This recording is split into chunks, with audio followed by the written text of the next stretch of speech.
experience. Train by day, Joe Rogan podcast by night, all day. All right, we're up. Nice to meet you, Mike. Nice to meet you, Joe. I wish you didn't have to exist. Me You're too. one of those guys that when you talk, like, God, I wish what he's saying isn't true, but I know it is. But I'm happy you do. I don't remember where I first saw you speak, but I mean, right away I was thinking, okay, this makes a lot of sense when you're explaining like the Ministry of Truth or whatever it is. Is that what it's called? Ministry of Truth? Well, They yeah, tried, that's they the tried to do that 1984. for a while. That was, I think. So, just as a background, please tell people what you do and what positions you held. I do all things internet censorship. That's really my mission in life, my North Star. I started off as a corporate lawyer and then worked for the Trump White House. I was a speechwriter. I sort of advised on technology issues, and then I ran the cyber division for the State Department, basically the big tech portfolio that interfaces between sort of big government international diplomacy issues on technology and then the sort of private sector U.S. national champions in the tech space like Google and Facebook. So I was the guy that Google lobbyists would call when they wanted favors from big government. But, you know, my life took a huge sort of U-turn, you might say, when the 2016 election came around and I became obsessed with the early development of the censorship industry, you know, this giant behemoth of government, private sector, civil society organizations, and media all collabing to censor the internet. It was kind of a weird path from there. When did it all start rolling? When did the government realize that they had to get actively involved in censorship, and what steps did they initially take to get involved in this? It started in 2014 with the Ukraine fiasco, the coup and then the counter coup. The coup was great for internet free speech. I mean, you really do need to start the story of internet censorship with the story of internet freedom, because promotion of censorship is sort of the flip side of promotion of free speech. And we've had this free speech government diplomatic role for 80 years now. When World War II ended, we embarked, we had the International Rules-Based Order that was created in 1948. We had the UN, we had NATO, we had the IMF, the World Bank. We had this big global system now. There was a prohibition in 1948 under the UN Declaration of Human Rights that you can't acquire territory by military force anymore and have it be respected by international law. So everything had to move to soft power influence. And so the U.S. government took a very active role beginning in 1948 to promote free speech around the world. And this was done through all these, initially CIA proprietaries like Voice of America and Radio Free Europe and Radio Liberty. And then the whole Wisner's, Wurlitzer, State Department CIA apparatus, all the early partnerships with the media and the war machine around propaganda for World War II continued through the Cold War. And then that hit the gas with promotion of free speech on the internet when the internet was privatized. It was initially a military project, so it was a government operation from Jump Street. And then in 1991, the World Wide Web came out, civilian use. And right away, the State Department, the military, our intelligence sphere was promoting free speech so that we could have a basically government pressure on foreign countries to open up their internet, to allow basically groups that the U.S. government was supporting to be able to combat state control over media in those other countries. So we already had this sort of deep interplay between government, tech companies, universities, NGOs that dates back 80 years. If you look at the evolution of NGOs like Freedom House or the Atlantic Council or Wilson Center in promoting these free speech things. So, but what happened was in 2014, we had about 25 years of successful free speech diplomacy. And then there was we tried to overthrow the government of Ukraine. We successfully did. And I'm not even arguing whether that's a good or a bad thing. But the fact is the U.S. did effectively January 6th, the Yanukovych government out of power in 2014. I mean, we literally had our Assistant Secretary of State for Europe and Eurasian Affairs, Victoria Nuland, handing out cookies and water bottles to violent street protesters as they surrounded the Parliament building and ran the democratically elected government out of office. But then what happened is the eastern side of the state completely broke away. So we don't respect this new U.S.-installed government. Crimea voted in a referendum to join the Russian Federation. And that kicked off, that sort of set in motion the events that would end the concept of free speech diplomacy as like a U.S. government unfettered good. Because what they argued is we pumped $5 billion worth of U.S. government money into media institutions in Ukraine. That's the figure that's cited by Victoria Nuland in December 2013, right before the coup. $5 billion setting up independent media companies, basically sponsoring Mockingbird style our media assets in the region. And they still didn't penetrate eastern Ukraine.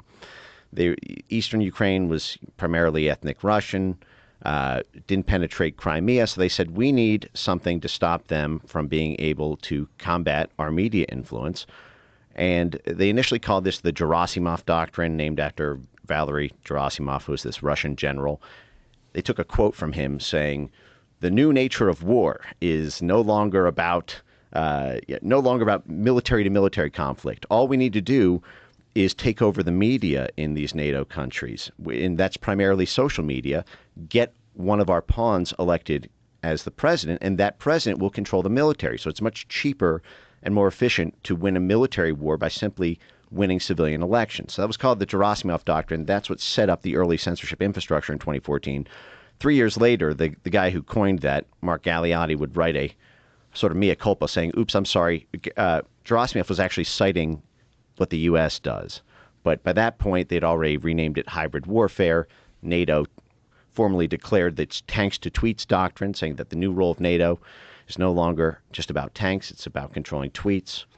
And then Brexit happened in June 2016. In July 2016, the very next month in Warsaw, NATO added hybrid warfare to its formal charter, basically authorizing the military, the diplomatic sphere, and the intelligence world to take control over social media. And then 5 months later, Trump won the election, being called a Russian asset. So all that infrastructure was redirected home to the U.S.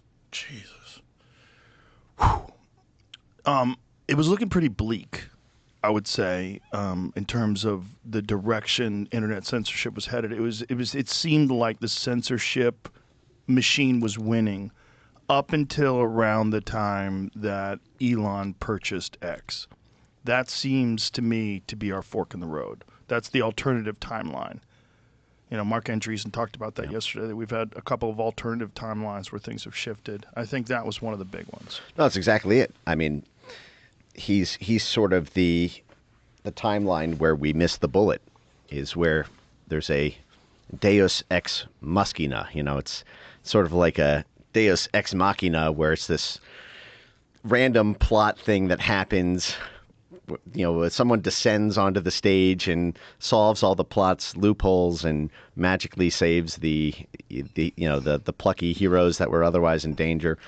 There were events in the run-up. Well, it all sort of happened simultaneously, really, because the month that Elon announced his acquisition was the same month that the Disinformation Governance Board was announced at DHS, which was the first thing that really roused Republicans and, frankly, anyone with institutional power in D.C. to finally stare into the sun and recognize, or at least begin to glimpse, the size of what they were up against. The Disinformation Governance Board set off a flurry of congressional activity from Chuck Grassley and other luminaries in Congress. There were there's whistleblower documents came out, and for years, the entire Republican Party and most of the Democrat Party had denied the existence of government censorship, and it, frankly, the Ministry of Truth was not the Disinformation Governance Board. The Ministry of Truth had already existed 3 years earlier at DHS. They just called it a name that masked what it did. It was called the Cybersecurity and Infrastructure Security Agency, which is a name that puts you half to sleep by the time you're finished saying it. Ministry of Truth scared the shit out of people just because of the Orwellian context of the term. You know, it just seemed like, what? Well, the funny thing is they were right. The Disinformation Governance Board was not the Ministry of Truth. It was a dull, boring, mundane, bureaucratic layer to manage the Ministry of Truth that was already created 3 years earlier. But the fact is nobody called them out on it because of the thick language of censor speak that that hides this whole thing from general public awareness. I mean, in my own path, I've tried to self-reflect about how I ended up here, spending my life on this, and I used to think it was primarily about chess and my sort of early encounters with AI, and then seeing the censorship AI that really sparked my pursuit into this. But the more I've thought about it, the more it's based. I think it's just kind of coming from a corporate law background where your job is to plant dirty tricks in the fine print of 150-page legal documents and to catch dirty tricks in that linguistic framing that's done by opposing lawyers. And that's really how they pulled this off. Nobody thought in 2019 that the cybersecurity agency in DHS would be the Ministry of Truth. They didn't appreciate the layers of censorspeak that were constructed on top of that to say that, well, DHS governs critical infrastructure, and elections are critical infrastructure. Public health is critical infrastructure. Misinformation online is a cyber component. So it's a cyber attack on critical infrastructure.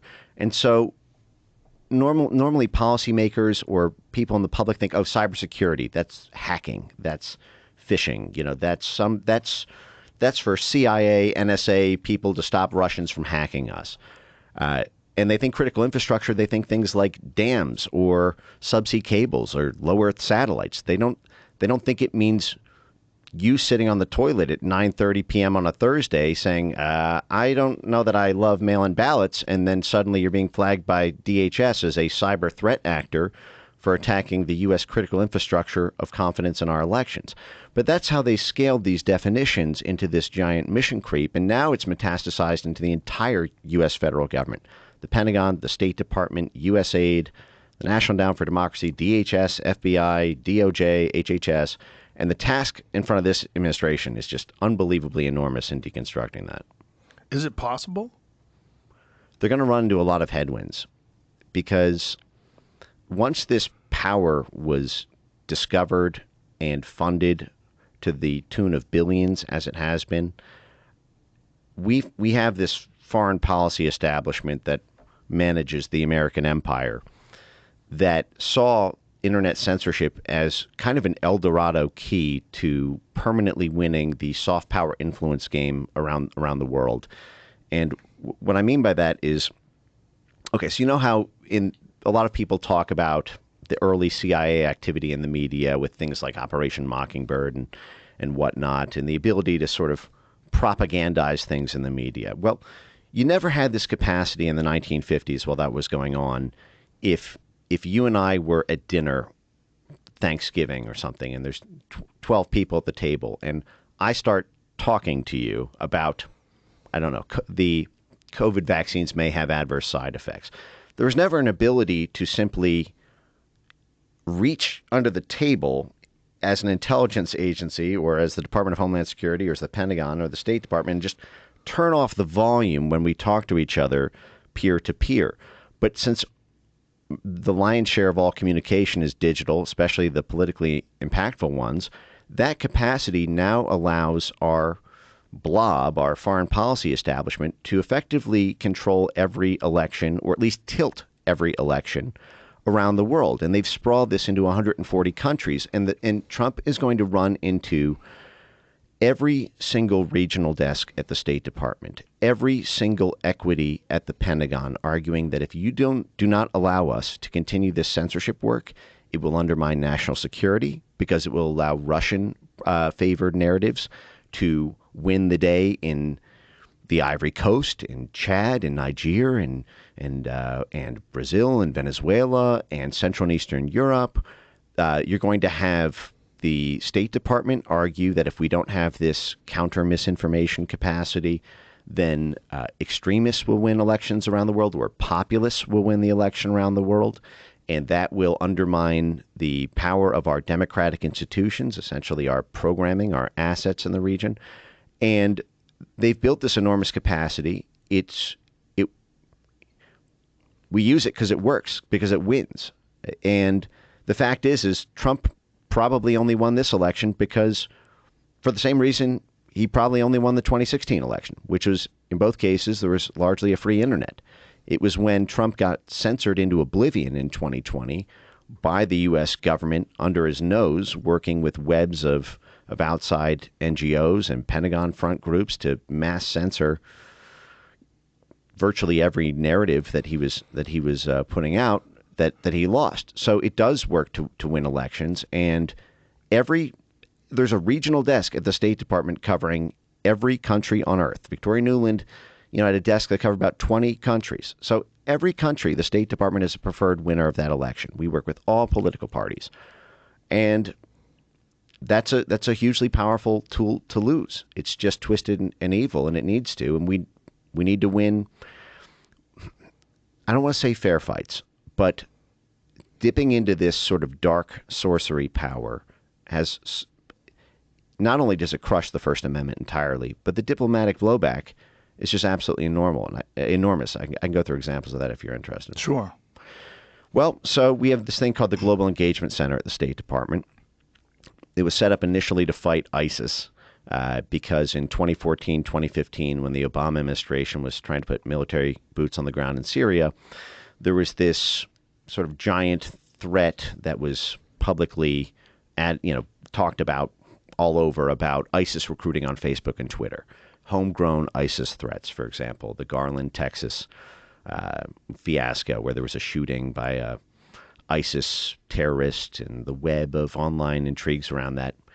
3 years later, it would come out that he had been effectively groomed by the FBI. The FBI had paid someone over $100,000 to become his best friend and text him to tear up Texas before that. But never mind, the horse was out of the barn.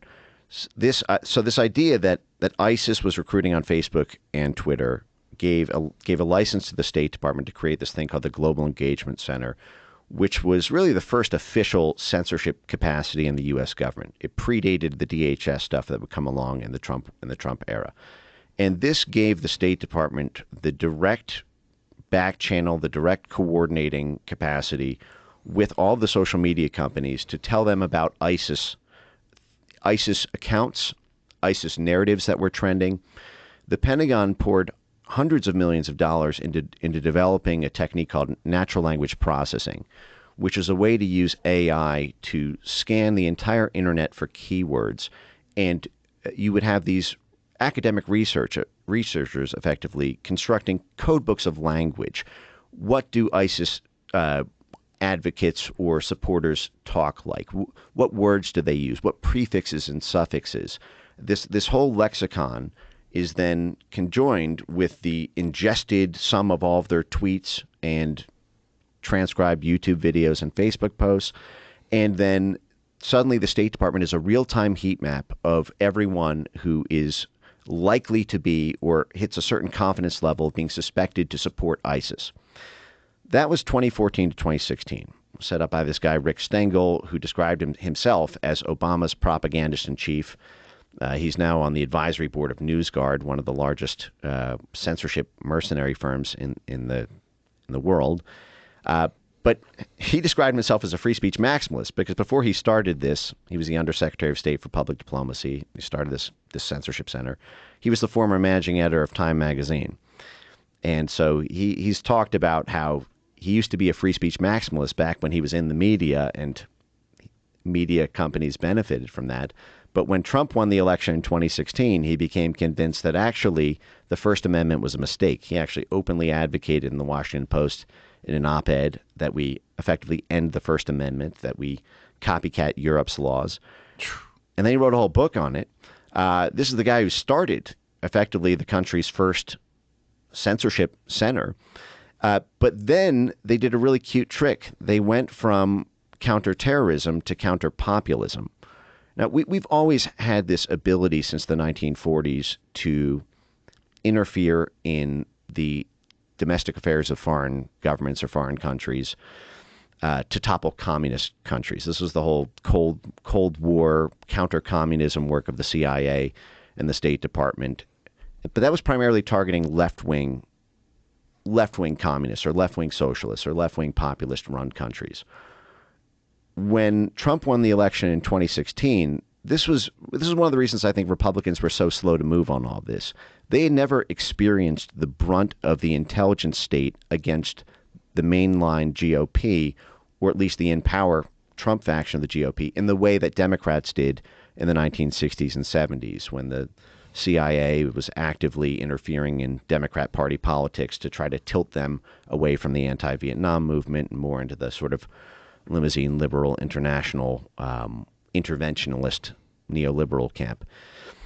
And so in 2016, the Global Engagement Center pivoted from being counterterrorism to counterpopulism, arguing that right-wing populist governments, it wasn't just right-wing, they were also against left-wing populists, but they simply never rose to power in the way that Trump did in the U.S., Bolsonaro did in Brazil, Matteo Salvini did in Italy, Marine Le Pen almost did in France, Nigel Farage was on his way to in the UK and the Brexit referendum, the AfD party in Germany, the Vox party in Spain. In 2016, they were afraid that social media, rising all of these right-wing populist parties to power, would effectively collapse the entire rules-based international order unless there was international censorship, because Brexit would give rise to Frexit if Marine Le Pen won, and she was massively overpowered on social media versus Macron.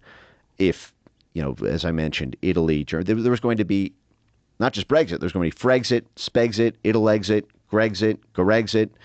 So the entire EU would come undone, which would mean all of NATO would come undone, which would mean there's no enforcement arm for the IMF or the World Bank or international creditors, which would mean it would be like the ending scene of Fight Club, where the credit card company buildings all collapse just because you're allowed to shitpost on the internet. And they talked about that quite openly in 2017 as they were creating this whole censorship infrastructure. So the 2016 elections was a counterpoint. That was like a turning point. That was a moment where they realized, like, this is actually dangerous. Like, allowing people to freely communicate online and say whatever they want completely undermines the propaganda that they have been distributing. It completely undermines their ability to control who's the president, what policies get pursued, things along those lines. Yeah, it was the final straw, because the 2014 Crimea situation is the Pentagon was actively working with and funding these censorship operations through the entirety of Central and Eastern Europe starting in 2014. And then Brexit was a major event in that. Basically, it was said to come to Western Europe at that point. But when Trump won, that was, I guess, both the final straw and then the massive anvil that collapsed any residual resistance that existed within the national security state that we didn't need to do this. And Russiagate really was the useful tool to drive that all through. The fact that Trump came into office under the barrel of a gun of a special prosecutor, openly alleging that he may be a Russian asset, effectively a Manchurian candidate of Russia, who only rose to power because of social media operations being run by Russia, allowed that national security predicate to carry forward this infrastructure and be massively funded by the Pentagon, the State Department, the IC, the NGO sphere, in order to set up this infrastructure. But then in July 2019, Russiagate died on the vine immediately, as soon as Bob Mueller completely goofed his 3-hour testimony. And a lot of people were thinking before he took the stand that Trump was going to be in jail as a Russian asset because it was kept under such close hold for 2.5 years. Right. What was Bob Mueller doing? There's the SNL sort of fanfare around that. But then when it was revealed he had nothing, there was a moment in time between July 2019 and September 2019 when all of this could have been shut down, and we could have just called all that censorship work counterintelligence, a national security state thing. But they did something really, really nasty at that point, which we now live in the permanent aftermath of, which is they switched from a sort of counterintelligence, national security threat from Russian interference predicate, which is useful because that gives you a blank check to use the Pentagon and the State Department and the IC on this, to a domestic democracy predicate. Now, this is really, really nasty because it basically transitions censorship from being a strictly military thing that we're doing to stop Russia to being a total permeating apparatus over all civilian domestic affairs, regardless of whether there's a foreign threat. And when that was allowed to go unchallenged for effectively 3 years, up until Elon announced the acquisition of X, and that same month the Disinformation Governance Board spilled over, and then Republicans won the House in November 2022, which then allowed congressional hearings on all of this and the elevation of the Twitter files and the public awareness from that. But for 3 years, you had this handoff from Russiagate. I call this the foreign to domestic switcheroo. And if you're interested, Jamie, if you look up, I'm not asking you to, but if you're curious, I have a whole supercut of what these people were saying from 2016 to 2018 while the Russiagate investigation was going on, to 2019, 2020 after Russiagate. They do this foreign to domestic switcheroo. Those are the key terms if you're interested in that. There's a compilation video? I did a compilation of all these DHS officials, State Department officials, Pentagon officials, completely changing their justification for why we need internet censorship before Russiagate and after Russiagate. And they switched from saying Russian disinformation is the threat, so that's why the Pentagon's involved, that's why the state and CIA and FBI is involved, to saying, well, actually, domestic disinformation is a threat to democracy. So regardless of whether it's the Russians or not, we need to censor Americans to preserve democracy. And this happened in tandem with... What examples were they using to justify this? Well, they pulled off a cute trick where they doctrinally redefined democracy to mean a consensus of institutions rather than individuals. They had, when Trump won in 2016 and Brexit passed in 2016, they took this anti-authoritarian toolkit, which has for 80 years been the CIA's predicate for overthrowing governments. And really since the 1910s, when Woodrow Wilson announced that America's role is to make the world safe for democracy, we've long had a habit of intervening in foreign countries in order to liberate people from authoritarian control and bring them the gift of democracy. And that has always meant, primarily, that the government would represent the mass of the mass of individuals in the form of voting. When Trump won in 2016, at the same time that all these right-wing populist parties who were just like Trump also won between 2016 and 2018, primarily using free speech on social media and their popularity there. They argued that right-wing populism was the same authoritarian threat that left-wing socialism, left-wing communism was. And so they said, well, populism is the people's ground-up revolt against institutions, against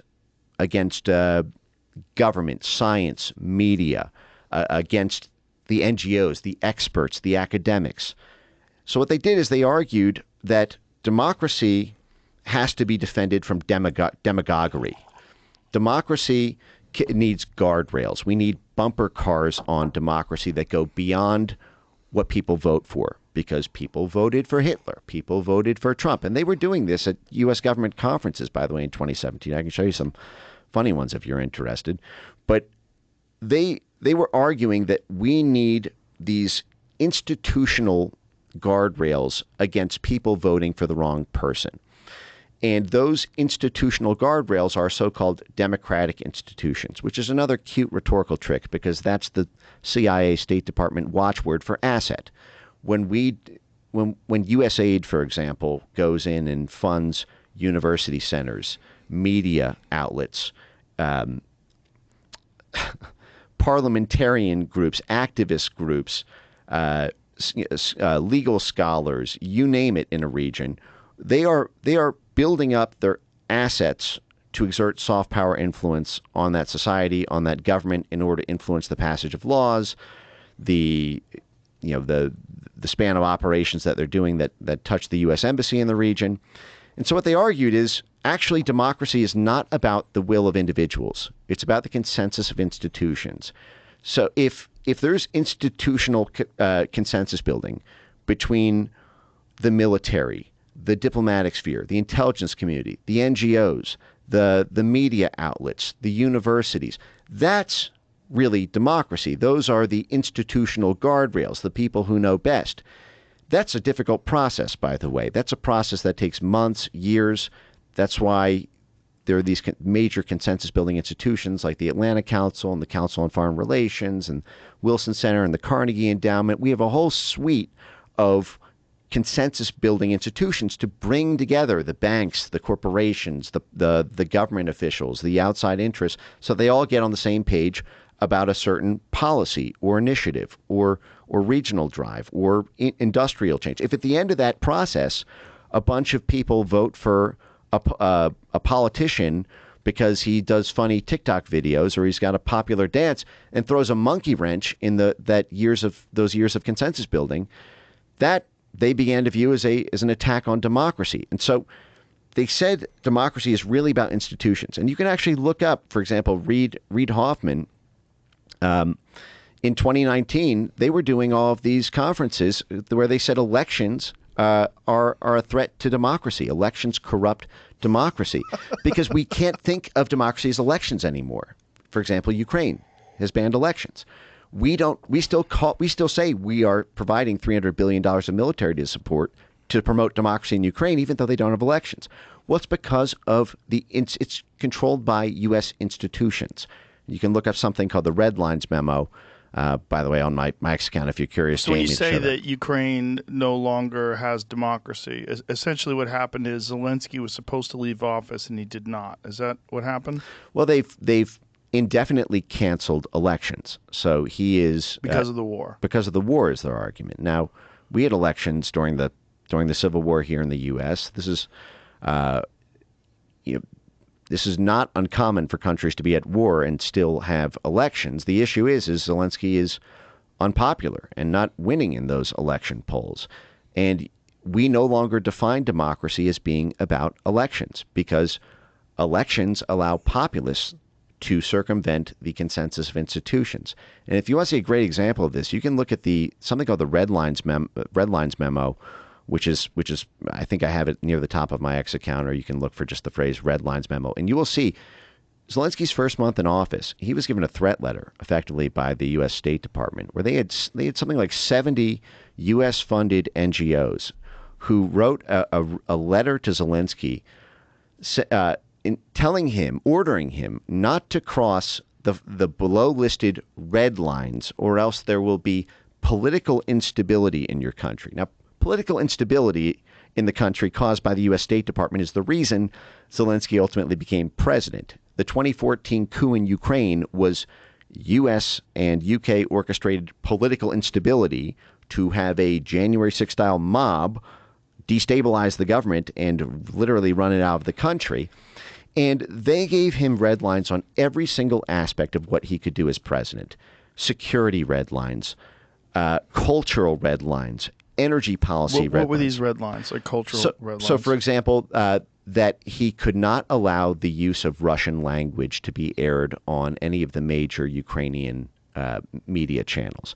This was part of a drive by the U.S. State Department in tandem with the censorship work that started at that same time in order to prevent the sort of affinity, the sort of Russian affinity network that happens because of Russian propaganda spreading from Russian language news sources, and to try to pry the country off of the Russian ethnic faction and have essentially the Ukrainian dialect. This is in response for what happened in Crimea? Yes, and Crimea and the Donbass, the whole eastern side breakaway. But this is effectively the long arm of Langley, the long arm of the State Department and CIA, telling Ukrainians that they can't, what kind of language they can use in their own country. Ukraine was effectively forced to transfer over its education ministry to an EU commissioning body so that Russian adjacent mythologies couldn't be taught in the country. They were told what industries they needed to privatize and to block any attempt to maintain sovereign control of those energy assets. This is ultimately what gave rise to the Burisma scandal, by the way, and the Hunter Biden State Department affairs that ran through all of that, which is a whole other fascinating topic, I should add. But the fact I'd love is, to get back to that. Yeah. But this is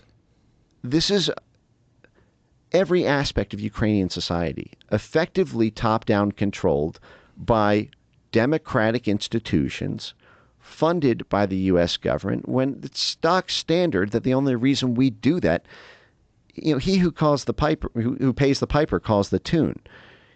They're being funded to exert this soft power issue, this soft power force on the Ukrainian government, and Zelensky knows that force, because the only reason he occupies the power that he does is because that force ushered him in through the sequence of events from Yatsenyuk in 2014 through up to him. And so the issue is those are the institutions. By the way, that whole thing was run through something called the Ukraine Crisis Media Center, which is effectively a suite of media institutions in the area that are CIA conduits, like the Kiev Independent, which is funded by the National Endowment for Democracy. The National Endowment for Democracy is one of the most pernicious forces in the entirety of the censorship industry. And you were talking with Mark Andreessen about NGOs and their role in internet censorship. And, he was, I think, fleshing out sort of the concept of a GONGO, a government-organized, non-governmental organization. And so the National Endowment for Democracy is sort of posited as an NGO, but it's got a very curious history. Again, this is what sponsors so much of Ukrainian media. The National Endowment for Democracy was created in 1983 because of a dilemma that the new Ronald Reagan administration faced. The CIA, at that point in the early 80s, its name was dirt. There were the massive scandals in the 1960s to the 1970s, everything from Operation Mockingbird to MK Ultra to Operation Chaos to effectively bribing student groups on college campuses, all sorts of things. The heart attack gun being held up in a public hearing at the Church Committee in 1975 about ways the CIA was assassinating world leaders and assassinating journalists and political figures using methods that included, a gun that would make it look like they organically died of a heart attack.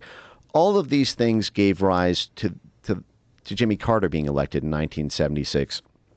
He was not expected to win in 76, but he won on the back of Democrat mass outrage over the malfeasance of the national security state, the CIA. And so the following year, Carter does something called the Halloween Massacre. He fires 30% of the CIA's operations division in a single night, and then he totally cripples the CIA's budget.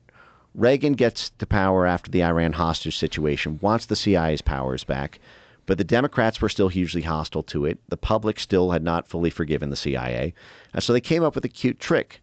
And you can actually look at a September 1991 David Ignatius article called Spyless Coups. This is in the Washington Post.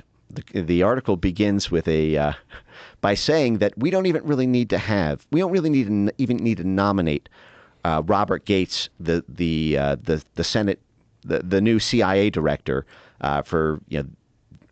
we don't even need to do a Senate confirmation hearing for a CIA director anymore, because the CIA is effectively made obsolete by its new tactic that we use through NGOs spearheaded by the National Endowment for Democracy. And you'll find in that article, a quote by the National Endowment for Democracy's founder, Carl Gershman, where he explicitly says that it would be a terrible thing for groups supported by the U.S. government to be seen as subsidized by the CIA. We did that in the 1960s, and it worked out terribly for us when it turned out they were backed by the CIA. That's why the National Endowment for Democracy was created, so that the CIA could effectively subsidize the groups without having CIA fingerprints on it. If you look at its legislative history, when it was passed effectively a bill through Congress that Ronald Reagan approved, the origins of it come from the CIA director William Casey in 1983, working directly with the U.S. Attorney General, as well as an entire USAID blueprint the previous year. The CIA requested this to be set up. It's funded entirely by the U.S. government. It's officially accountable to the House Foreign Relations Committee and the Senate Foreign Relations Committee. So it's funded by the government. It's literally accountable to a U.S. congressional committee. It was the CIA director birthed it. The founder acknowledged that they were created to do what the CIA wants to do, but gets in trouble for doing. And we call this an NGO? I don't think so. And so the issue is the National Endowment for Democracy and the entire intelligence community they were the ones who led this conversion from counter-communism to counter-populism. They're the ones who, when Trump rose to power, and when Brexit and the whole NATO, EU country domino started electing right-wing populists who were hostile to the foreign policy establishment's consensus, and a lot of this has to do with energy geopolitics and military interventionism, and we can get to those if you want to go there. But the NED has its octopus arms around the entirety of the censorship industry. If you want to see something really, really crazy, there's a video that we can watch. It's a 2-minute video from one of Ned's global censorship programs where they explicitly work with foreign governments to get foreign governments to pass censorship laws to attack U.S. companies. So this is the U.S. government funding a CIA cutout to back channel with regulators and influencers in foreign countries to get those foreign countries to crush U.S. national champions in the tech space. This is the exact opposite of what the State Department was set up in 1789 to do. Where is this video? How can we see it? If you, here you go. You got it, Jen? Put it up. Disinformation has invaded online conversations on social media platforms, posing challenges to healthy information environments and threats to democracy. It bolsters authoritarians, weakens democratic voices and participation, exploits and exacerbates existing social cleavages, and silences opposition. Countering disinformation and promoting information integrity are necessary priorities for ensuring democracy can thrive. The CEP's Countering Disinformation Guide is a resource including 9 thematic sections and a comprehensive database of interventions highlighting various approaches for advancing information integrity and strengthening societal resilience to disinformation and other harmful online campaigns. The International Foundation for Electoral Systems, International Republican Institute, and National Democratic Institute developed this guide with support from USAID through the Consortium for Elections and Political Process Strengthening. Here are 9 key takeaways from the guide. Addressing disinformation requires a whole-of-society approach. We need to create a sense of urgency to drive collective action for addressing disinformation. Institutions and platforms have the resources to address disinformation, but lack credibility, whereas civil society has the credibility, but is chronically under-resourced. Countering disinformation requires a mixed methods approach, including fact-checking, monitoring, and other interventions. Focusing on major events like election outcomes alone will not achieve a healthy information environment. Developing norms and standards, legal and regulatory frameworks, and better social media content moderation is necessary for a healthy information ecosystem. It is important to establish frameworks to discourage political parties from engaging in disinformation. Not sure where to start? Click here to explore the Interventions database of organizations, projects, and donors working to counter disinformation around the world. Whoa. They're in 140 countries. It's entirely funded by the U.S. government. I can break this down in detail. So this CEPS program is basically, in large part, the reason that the Brazil censorship state was erected. I mean, this came a little bit later in the game, but it's a spawn out of this NED censorship network, this explicitly created by the CIA director, self-confessed, effectively, CIA cutout. What CEPS does is they manage an umbrella portfolio of all of the censorship institutions that they've capacity built in a region. So capacity building is a phrase in statecraft that effectively means building up an asset so that it has the capability to be instrumentalized by the U.S. State Department. So, for example, whenever we're trying to do something in a foreign country, the first thing we do is we look at the state of the chessboard. What assets are on our side there? What political groups? What demographic groups? What religious groups? What political parties? What universities? What media institutions? What capacities do they currently have? What capacities do they need but don't have? And that is where the flood of State Department and USAID and NED funding comes in to capacity build them so that they can be instruments of U.S. statecraft. Now, it doesn't mean they always use those capacities. Sometimes we create those capacities even if we don't intend to use them right away, just in case we might need them later. And that's a whole other fascinating field. But so what CEPS does is it's a joint program by the U.S. State Department, USAID, and the National Endowment for Democracy. Now USAID is, a very notorious. It's sort of a switch player. There's no aid in USAID, by the way. That's your brain is being tricked when you see the phrase USAID. It's not an aid organization. The aid in USAID stands for U.S. Agency for International Development. It is developing internationally around the world all of the institutions that the State Department needs to use. So when they are capacity building activist groups in a foreign country, that's because the State Department wants those activists there.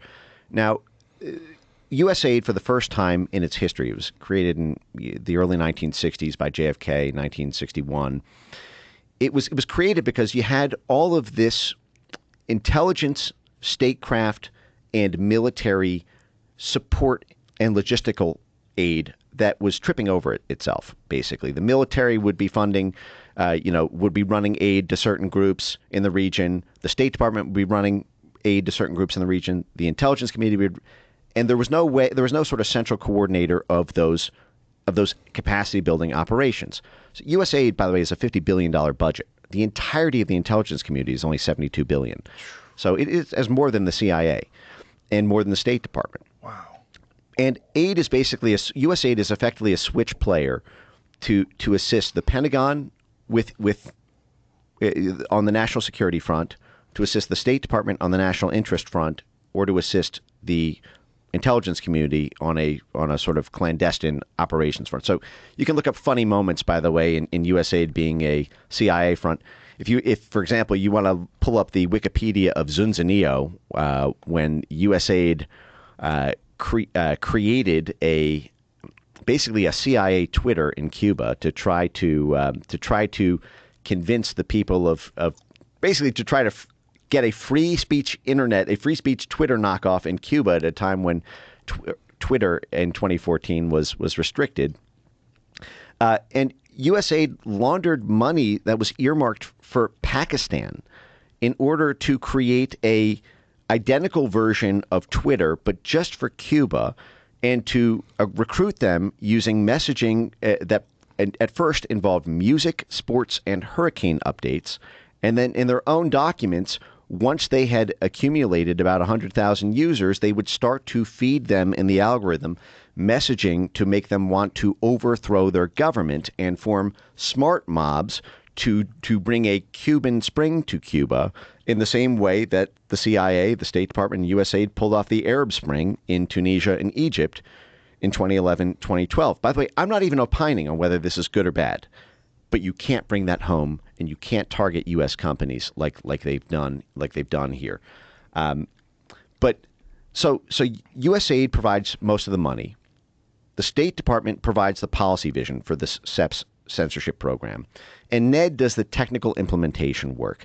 Now, you saw in that video there were two organizations that were listed. It didn't say they were the International Republican Institute and the National Democratic Institute, IRI and NDI. These are the two political branches of the National Endowment for Democracy. When this CIA cutout was set up in 1983, they set up their four core fours. One of them, the first two are the political cores. The IRI, the Republican, the GOP wing of the CIA, effectively. The NDI, the Democrat Party wing of the CIA. And then two others, one called the Center for International Private Enterprise, which is the Chamber of Commerce. Is basically the CIA liaising with multinational companies, with our big U.S. national champions. And then the fourth one is called the Solidarity Center, which is the CIA's work with unions, which has been a part and parcel of our CIA work since the 1940s. And so you have, but these two political branches of the National Endowment for Democracy are designed to basically gel to both sides of the political aisle to make sure they have support for CIA activity in a region. And so this, for example, there was a split on Russia between the GOP and the DNC up until Ukraine in 2014. You may recall in 2012, there was that debate between Mitt Romney and Barack Obama over Russia policy, where Mitt Romney was flanking Obama from his sort of hawkish Russia right. He was saying, Obama, you're soft on Russia. You're letting Vladimir Putin, get everything he wants in Eastern Europe. And Obama's response was the 1980s called. They want their foreign policy back. Because at the time, it was primarily the GOP economic stakeholders whose energy investments were being sabotaged by Russian activity in Georgia and Azerbaijan. It hadn't yet hit the NDI network, the DNC side of the economics, until Ukraine in 2014. That was when there became a bipartisan consensus on the need to effectively go to war and launch this big energy sanctions operation against Russia. And so there's that. So that's who's running that CEPS program. It's both sides of the political aisle, but both of them hate Trump. Both of them hate populists, whether it's the U.S. with Trump, Bolsonaro in Brazil, and again, the whole suite of EU countries that we just talked about. And they descended on Brazil just 2 weeks after Bolsonaro was elected in 2018. The Atlantic Council and NED held all these meetings about how Bolsonaro only won because of basically social media and end-to-end encrypted chats like WhatsApp and Telegram, and that we need to basically stop Bolsonaro's presidency in its tracks and stop him from getting reelected by creating a censorship infrastructure in Brazil that is powerful and institutionally as wide and deep as our other diplomatic work. So NDI, which I should note, Hunter Biden was on the chairman's advisory board of NDI, the DNC CIA wing. So if anyone is a little curious as to why the CIA intervened on the Justice Department investigation, folks remember the IRS wanted to question Kevin Morris, Hunter Biden's lawyer, who paid his taxes for 5 years. And then the CIA intervened and told them, do not look into who is funding Hunter Biden. I find it curious that the CIA's DNC branch, Hunter Biden, was on the chairman's advisory board. But so NDI sets up this sprawl of coalitions called D4D, Design for Democracy. And Design for Democracy, in tandem with this CEPS program, goes on to work with the censorship court, de Moraes, the censorship Voldemort on their TSE court. It's basically the election management and censorship body of their Supreme Court. This is the guy who has gone to war with Elon Musk. They help that censorship court set up a disinformation task force, and their own institutional assets get put on the advisory committee of the Brazilian censorship court to direct the censorship policies of the same institution that banned X from Brazil, that seized Starlink's assets. They worked with the universities, FGV DAP, and other very significant Brazilian universities. They set up disinformation centers in there and got academic thought leadership published in Brazil about the need to pass anti-misinformation laws. Their own NDI fellows and operatives were publicly testifying to the Brazilian parliament on the need to pass these laws. They were publicly speaking to the prosecutors association groups in Brazil, telling them they need to prosecute misinformation on this. They were funding millions of dollars to Brazilian media institutions to promote internet censorship and to promote the banning effectively of any pro-Bolsonaro content on social media or on end-to-end encrypted chats. The USAID then kicked in millions of dollars of funding to Internews, which is another U.S. government-funded media projection arm, to promote media literacy programs, information integrity programs, countering mis and disinformation programs in Brazil. So at every level, Brazilian media companies, they partner with Globo, for example, the largest media outlet in Brazil. The media institutions, the universities and thought leaders, the politicians, the judges, it was full spectrum. It was the same thing that we do when we try to regime change a country. By the way, this is in USAID's charter. This is one of the reasons they're able to get away with this. In USAID's charter, it allows USAID to capacity build assets to do so-called judiciary reform, which means influencing the laws and the structure of the judges and to be able to have our foreign aid money get laws passed or get structural changes made to the court system there. And this is what CEPS did. This State Department CIA front censorship organization, they developed a strategy they called EMBs, election management bodies, which was basically focusing in on the court system of different countries that are in charge with adjudicating elections in order to get them to grow a censorship capacity to censor the ability for people to question their elections. And they've had all these stakeholder meetings. Some of them are really funny. Some of them, they said, well, some of our EMB partners didn't want to actually, didn't think they could pull this off. They couldn't convince the other political stakeholders in their country to grow this censorship capacity. And they advised them about how they could cleverly use rhetoric to disguise the programs. Don't call it a counter-disinformation program if you think that'll ruffle too many feathers. Instead, simply call it strategic communications. And because every government agency has some sort of public affairs branch, some sort of communications capacity. Simply say that this is for monitoring and engaging in strategic communications, and then you can mass flag the accounts of the U.S. State Department's political opponents they want to stop from winning the election. Jesus. This is why, when you're saying it's going to be insanely difficult and Trump's going to face so many headwinds trying to unravel all this stuff. Like, there's so many organizations and there's so many people involved and there's so many countries that are in lockstep. Because we waited too long. We waited too long, and now look, it's not full blown.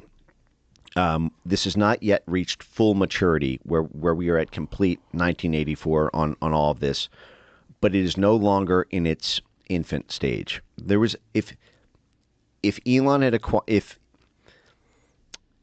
if Congress was aware of that CISA, that cybersecurity branch at DHS, was the real Ministry of Truth in 2019 instead of in 2022.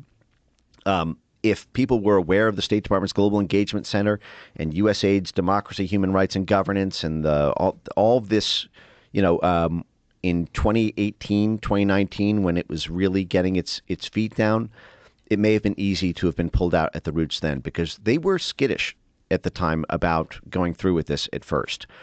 You heard in that video that we just watched a reference to this phrase called "whole of society." Yeah. This is another funny video. If you want to just pull up if you're interested, Jamie, and if you think, Joe, this is appropriate, I could have made this a 6-hour supercut, but if you I made a 2-hour supercut of if you just look up "whole of society" supercut on my X account, you'll see this.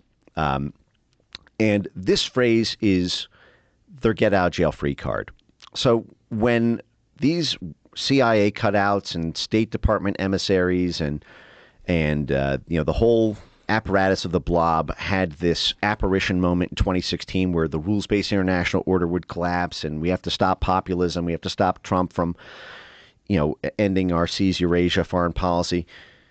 When that happened, they had a lot of self-reflection where they said China doesn't have this problem, Russia doesn't have this problem, authoritarian countries don't have to deal with the threat of insurgent populist groups, radically altering that country's foreign policy, that country's national security state. But they do it all top down. And our entire diplomatic apparatus is arrayed as a sort of dichotomy between democracy and autocracy, because that's what lets us go and take over or overthrow or regime change foreign countries is they're autocracies, and we're bringing democracy to them. So we can't be seen to look like the autocracies we're trying to overthrow. We want the autocratic outcome with but we can't be seen to use the autocratic process. So they came up with a really cute trick to prevent the top-down perception. And they called this the whole of society counter misinformation framework, the whole of society counter misinformation alliance.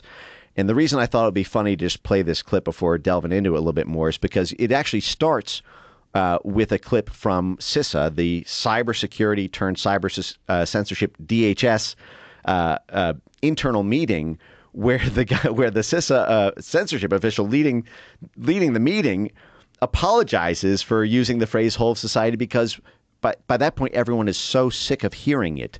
It's like a mantra, like an incantation that has to be recited almost like a religious ritual, because this is how you get this government, private sector, civil society, media alliance. This thing was completely orchestrated top down to avoid the appearance of top down in 2017. They borrowed this concept from their military counterinsurgency work and they simply grafted it onto censorship. But I don't know. Do you want to just watch this? I haven't found it yet. I'm sorry. If you just look for the phrase "whole of society" at Mike Ben Cyber, I did. You could also. I found a lot of his talking about it. But well, if you go to in my highlights tab and scroll down, I think you'll see it there. It's a supercut. I use the phrase supercut if that's helpful to highlight it. But whole society is this concept that the government will fund allies to astroturf the appearance of a spontaneous, democratic surround sound around the need to do the censorship work. So there are four quadrants in their whole society framework. Government meaning all the different government, they have a whole of government side of that, which is everything from the State Department, the DHS, HHS for COVID censorship work, FBI, DOJ, National Science Foundation, all that. The private sector are the private sector companies, the social media tech platforms where the censorship actually takes place. The civil society quadrant means university censorship centers, disinformation studies is what they call it, misnomer of the century. But so there's now about 100 U.S. universities. Every major U.S. university has a censorship center. Whether it'll be called disinformation studies. Sometimes it'll be tucked under their sociology department or their communications, even their applied physics when they do AI censorship. So you have in the civil society layer, you have the universities, the NGOs, the activist groups, the independent nonprofit foundations, and then the fourth quadrant is media, which is the government working with media to promote censorship of U.S. citizens. And so by effectively wielding all these assets so that there's government funding and government coordination, but technically most of the pressure being put on the tech companies is coming from, here you go. You can just watch. It's like a funny supercut. We don't need to watch the whole thing, but you'll get the picture very quickly. And we hear this term all the time. A problem like disinformation, fighting disinformation, really requires a whole of society response. And I know whole of society is a little bit cliche and a term that gets thrown around a lot. Addressing disinformation requires a whole of society approach. Disinformation is not going to be fixed by governments acting alone. I think we've seen that a whole of society effort is really key to the solution. There are some countries, more so in Europe or up in other parts of North America, that are more progressive in recognizing that this is a whole of society challenge. Whole of society approach, like what would be your wish list if you could implement anything? Or to be able to trust when somebody tells them it's fake. Is there anything that governments can do on that front? Absolutely. This is a whole of society problem. So there's things that governments can do, individual national governments and multilateral institutions. Disinformation challenges to democracy require that we work together as a community to share our experiences and to hold governments, social media platforms, and political leaders accountable for making sure that people are empowered with information that is real and accurate.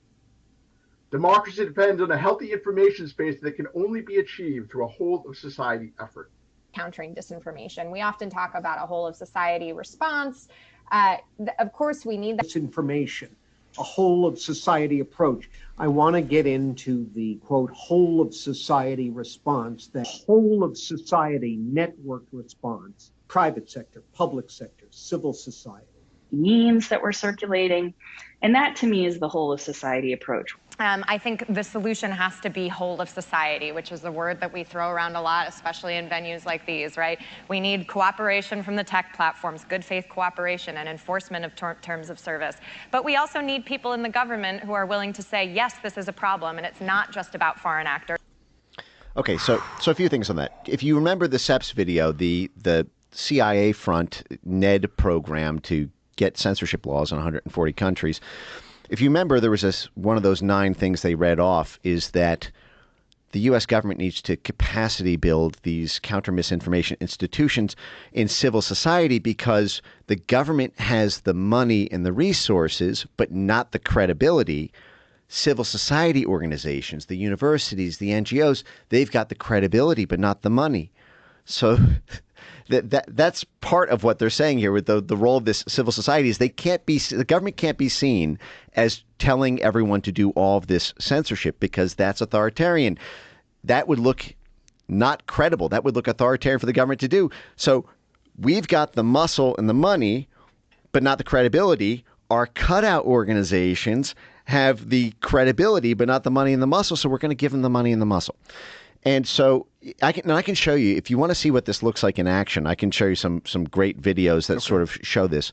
If you just look up WiseDex, it's in my highlights. It's also, if you just do @MikeBenzCyber WiseDex, I'm going to show you a couple of things of how this works. So if when Jamie's able to pull that up, You're saying WiseDex? WiseDex, WISEDEX. Dex. Mm-hmm. And so Trump did something really ambitious when he was president at the National Science Foundation. The National Science Foundation is the main funder of higher education in the United States. It's a $10 billion pool of money that goes to fund university centers. And it is sort of the civilian arm of DARPA. It's technically, a sort of civilian foundation for science, but if you look at its history, it basically has it's when military technology becomes dual use for commercial and civilian purposes. So, for example, the internet itself started off as DARPA in the 60s. Then it was transferred to the National Science Foundation for civilian, effectively, management. And then it made its way to the World Wide Web. That's why the National Science Foundation has a 15% quota on national security related projects. And all of the technical implementers of the censorship programs at the National Science Foundation come from DARPA, including this that I'm going to show here. But so Trump created this thing in his first term at the National Science Foundation called the Convergence Accelerator Program. And the idea is that we were going to converge scientists from different fields to solve these home run swing challenges like, cold fusion and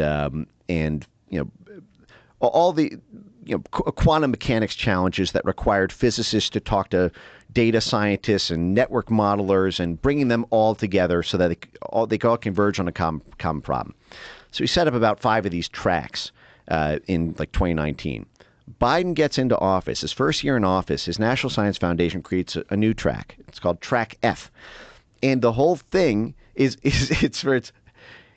for countering misinformation, to converge scientists on developing censorship technology to censor the internet at scale.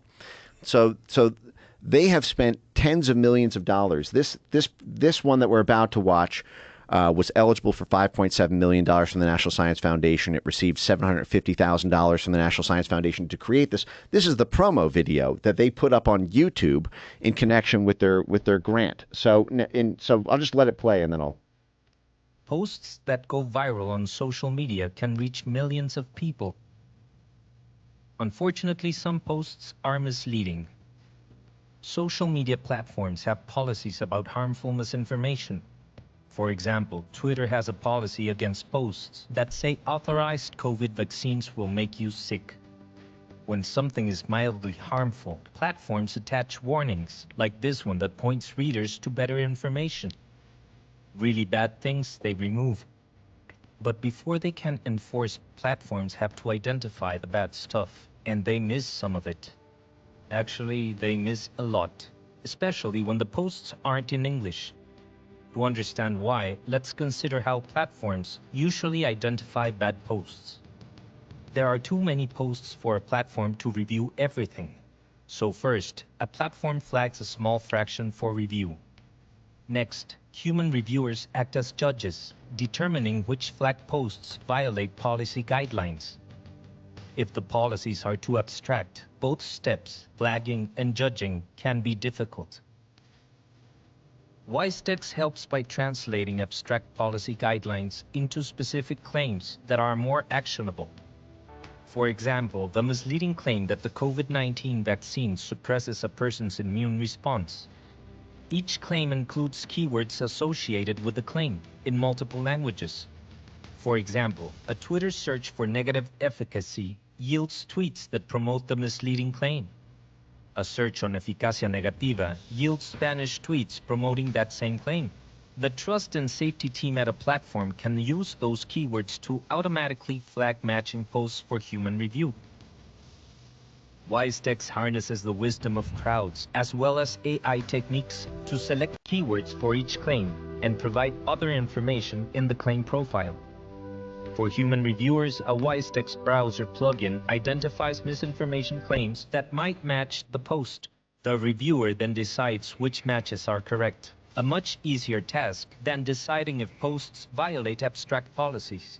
Reviewer efficiency. So COVID-19 was essentially like a proof of concept of all this, right? Like this is something they could utilize and see how everything works, because you have this sort of consensus among most people because of the media narrative that this is dangerous, we're all going to die. The thing that's fucking us up is these people who are vaccine deniers and these people who are believing things that are ridiculous, like natural immunity. And so you have like a public support of this thing to go full scale, where they can try it out with COVID-19, where there was no real specific narratives that we thought of wholly as problematic as a society before COVID-19. COVID-19 became one that at least a large swath of society believed the narrative that's being given to you by corporate news, and this was a thing that they could combat on social media and have support for this type of censorship.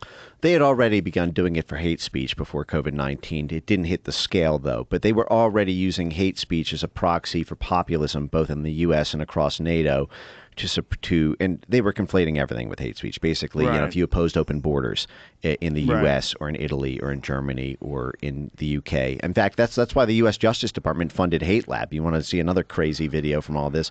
I'm not saying we have to pull it up. Let's pull it up. Yeah, Fuck it. Yeah, look up the Hate Lab. Their video on their AI scan and ban dashboard And for a all real of time. this is just a large scale implementation of censorship. Yes. They're just using all these different things to get people accustomed to it and to try to start using this full scale. Yes, actually, before we go to the Hate Lab, I do want to dwell on this COVID thing for a second, because that's exactly right. On what we just watched with WiseText, just coming back to this whole society concept. So this is the National Science Foundation. The administrators for this are both DARPA guys. It is funding the University of Michigan to create an AI censorship claims database so that the censorship policies that the Biden administration strong-armed onto these social media companies, as we know from Mark Zuckerberg and others, to adopt in the first place, so that there's no escape.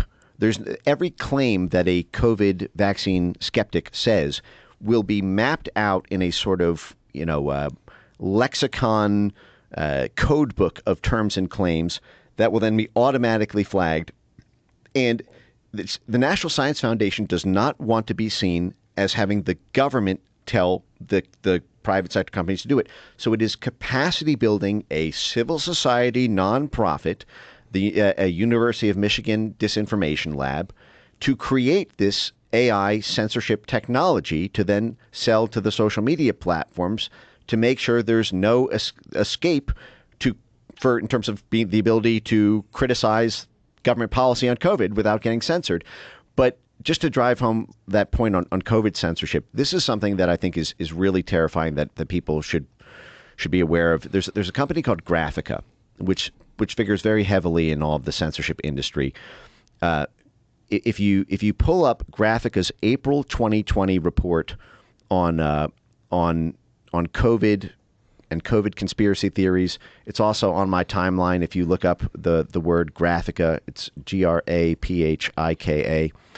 Graphica is a longtime military contractor that did social media monitoring, surveillance, and analytics work for the U.S. military and intelligence in order to see what narratives opposition, various political movements or insurgent groups are saying on social media.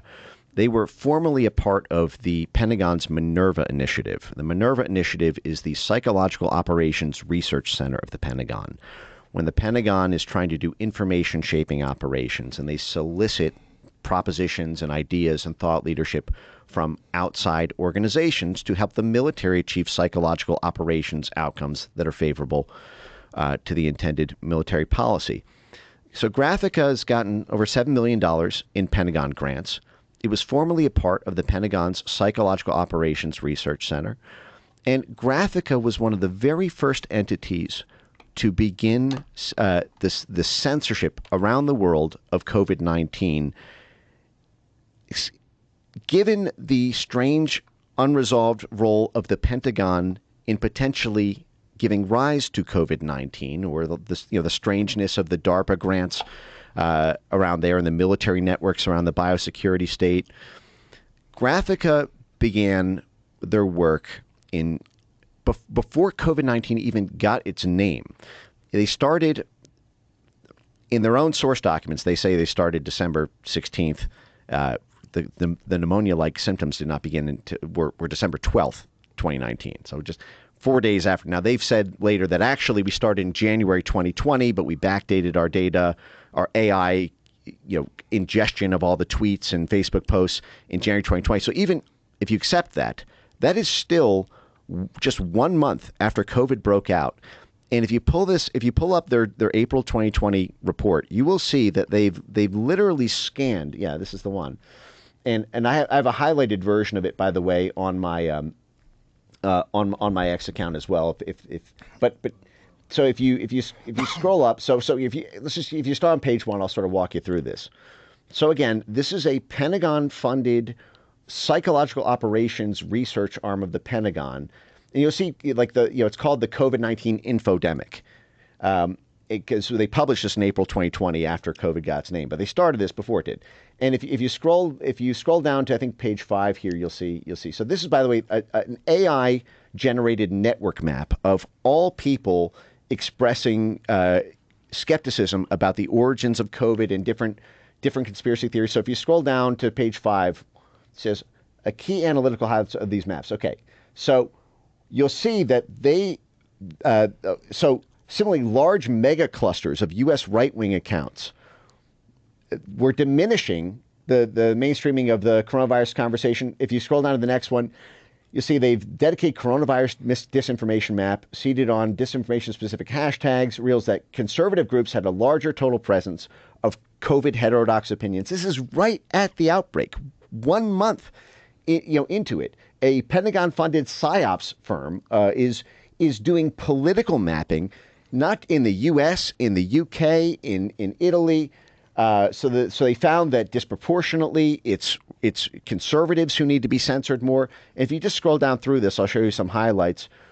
What was this in regard? This was disinformation in regard to the origin at this point? Yes. So, and you can run a Control F. Which is wild that they were already countering when the origin was not really disclosed yet. It was still being debated. Right. And you'll see they so again, this is the Pentagon creating network maps. We're paying for this effectively to protect the online reputation of Bill Gates and George Soros. You'll see they have a whole section on, if you just run a Control F for Gates or Soros, you'll see this as well. But you'll see that they map these different conspiracy. How much would Bill Gates or George Soros need to pay a cloak and dagger public relations shop to scour the entire internet and create targetable, censorable demographic communities that social media should censor in order to protect their reputation? This is us paying the Pentagon to pay a psyops firm to protect the reputation of Bill Gates and George Soros from conspiracy theories online. And they did the same thing with COVID origins. They did the same thing with vaccines. This same group, Graphica, was a part of something called the Virality Project, which mapped out 66 different claims of, if you questioned COVID vaccine efficacy, if you questioned masks and their efficacy, if you questioned policies around lockdowns, all of that was systematically mapped. All 4 of the entities involved in the Virality Project, by the way, were U.S. government funded in terms of at the organizational level. University of Stanford and the University of Washington, who are 2 of those 4, received a joint $3 million grant from the National Science Foundation, which again is this basically civilian side of DARPA. The Graphica has received $7 million in Pentagon funds, and then the nastiest one of them all is this group, the Atlantic Council, which gets annual funding over $1 million a year from the Pentagon, over $1 million a year from the State Department. It also gets annual funding from the CIA, cut out National Endowment for Democracy. It gets annual funding from USAID. Basically, every web of U.S. cloak and dagger intelligence and diplomatic funding funds the Atlantic Council every year. The Atlantic Council has 7 CIA directors on its board of directors. A lot of people don't know 7 former number 1 heads of the CIA are still alive, let alone all locally clustered on the exact organization which is the premier heavyweight in internet censorship around the world.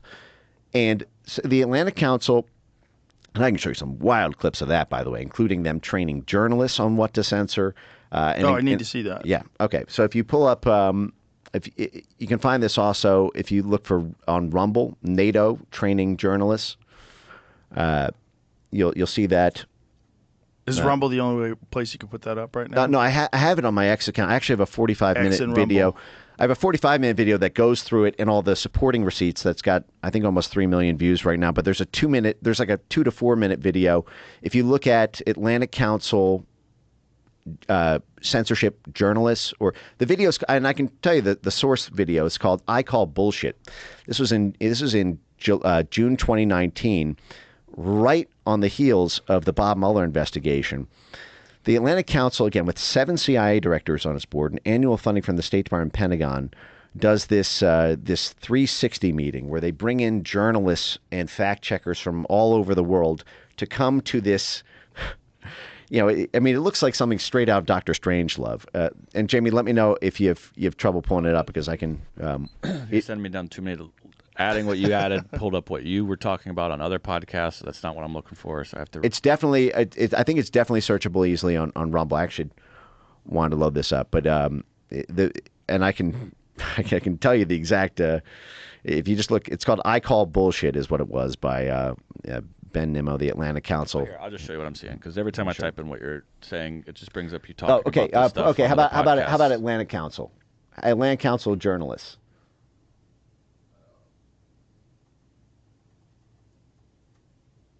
Or training, journalists. Oh, yeah. Well, I know it's going. Yeah, I think you need. Yeah.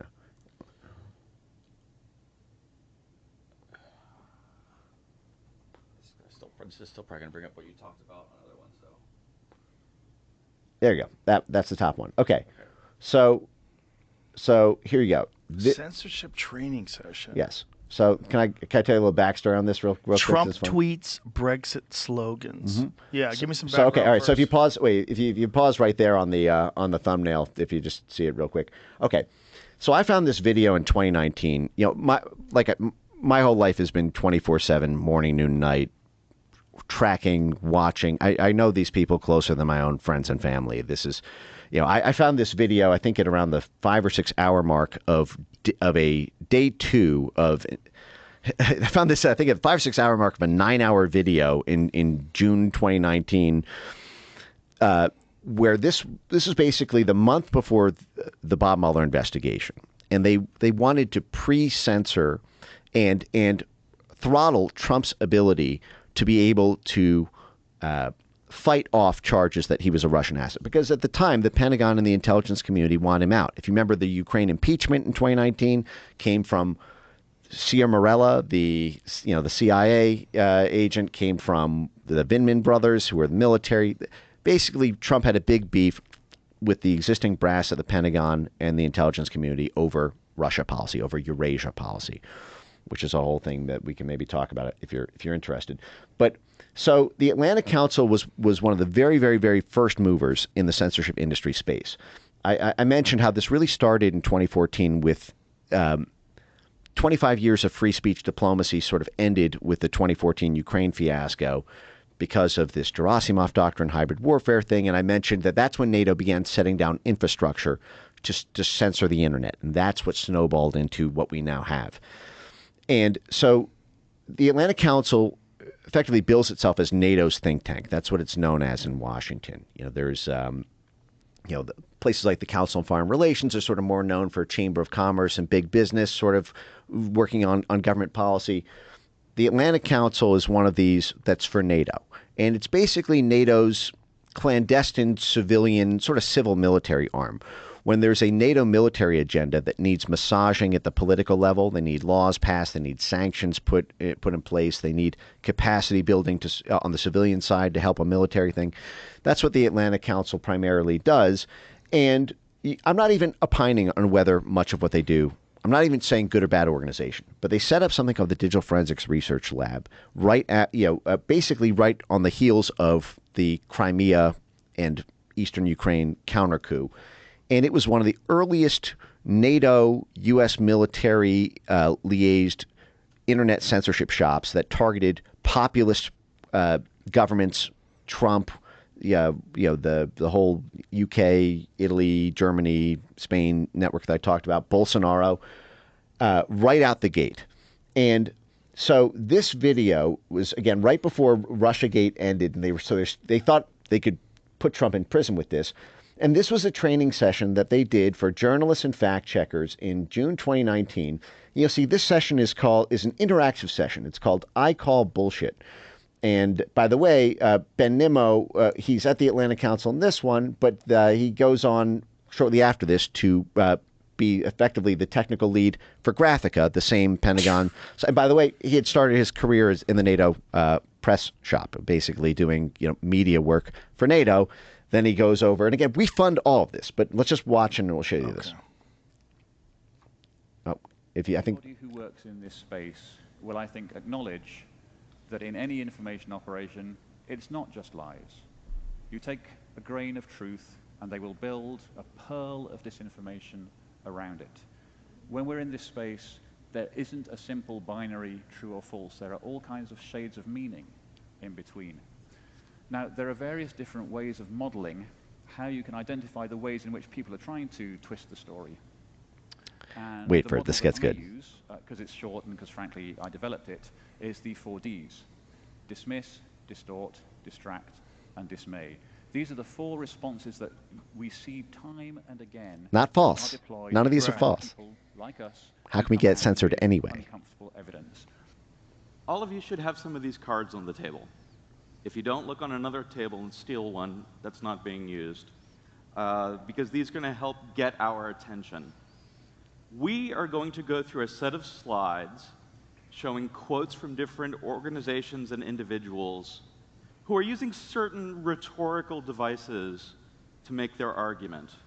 And so if you go through all of them, at least one of these 4 will apply. Again, dismiss, distort, distract, dismay.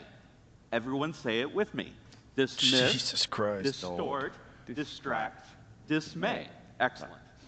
You're welcome to scream, I call bullshit, too, if you're comfortable, but it's not. This is all funded by U.S. taxpayers. So with that, let's play. Witch hunt. how can you censor the sitting president arguing that what he said is disinformation? How can you tell the tech platforms that that tweet is disinformation? Thank you. Get creative. Well, it's obviously it can be any number of the Ds. You can say it's distorting what they're saying or distracting them from whatever the issue is saying. The issue isn't real. They're just after me because, as they're witches and it's evil, I'm the injured party here. So it could be a whole lot of them. Trump's got a nice range when it comes to disinformation. Does anyone have a number one pick that they would like to mention related to this one? They said dismissed. Yes, dismissed. Dismissed? Dismissed. Other voices? How many of you think dismissed? Raise your card, please.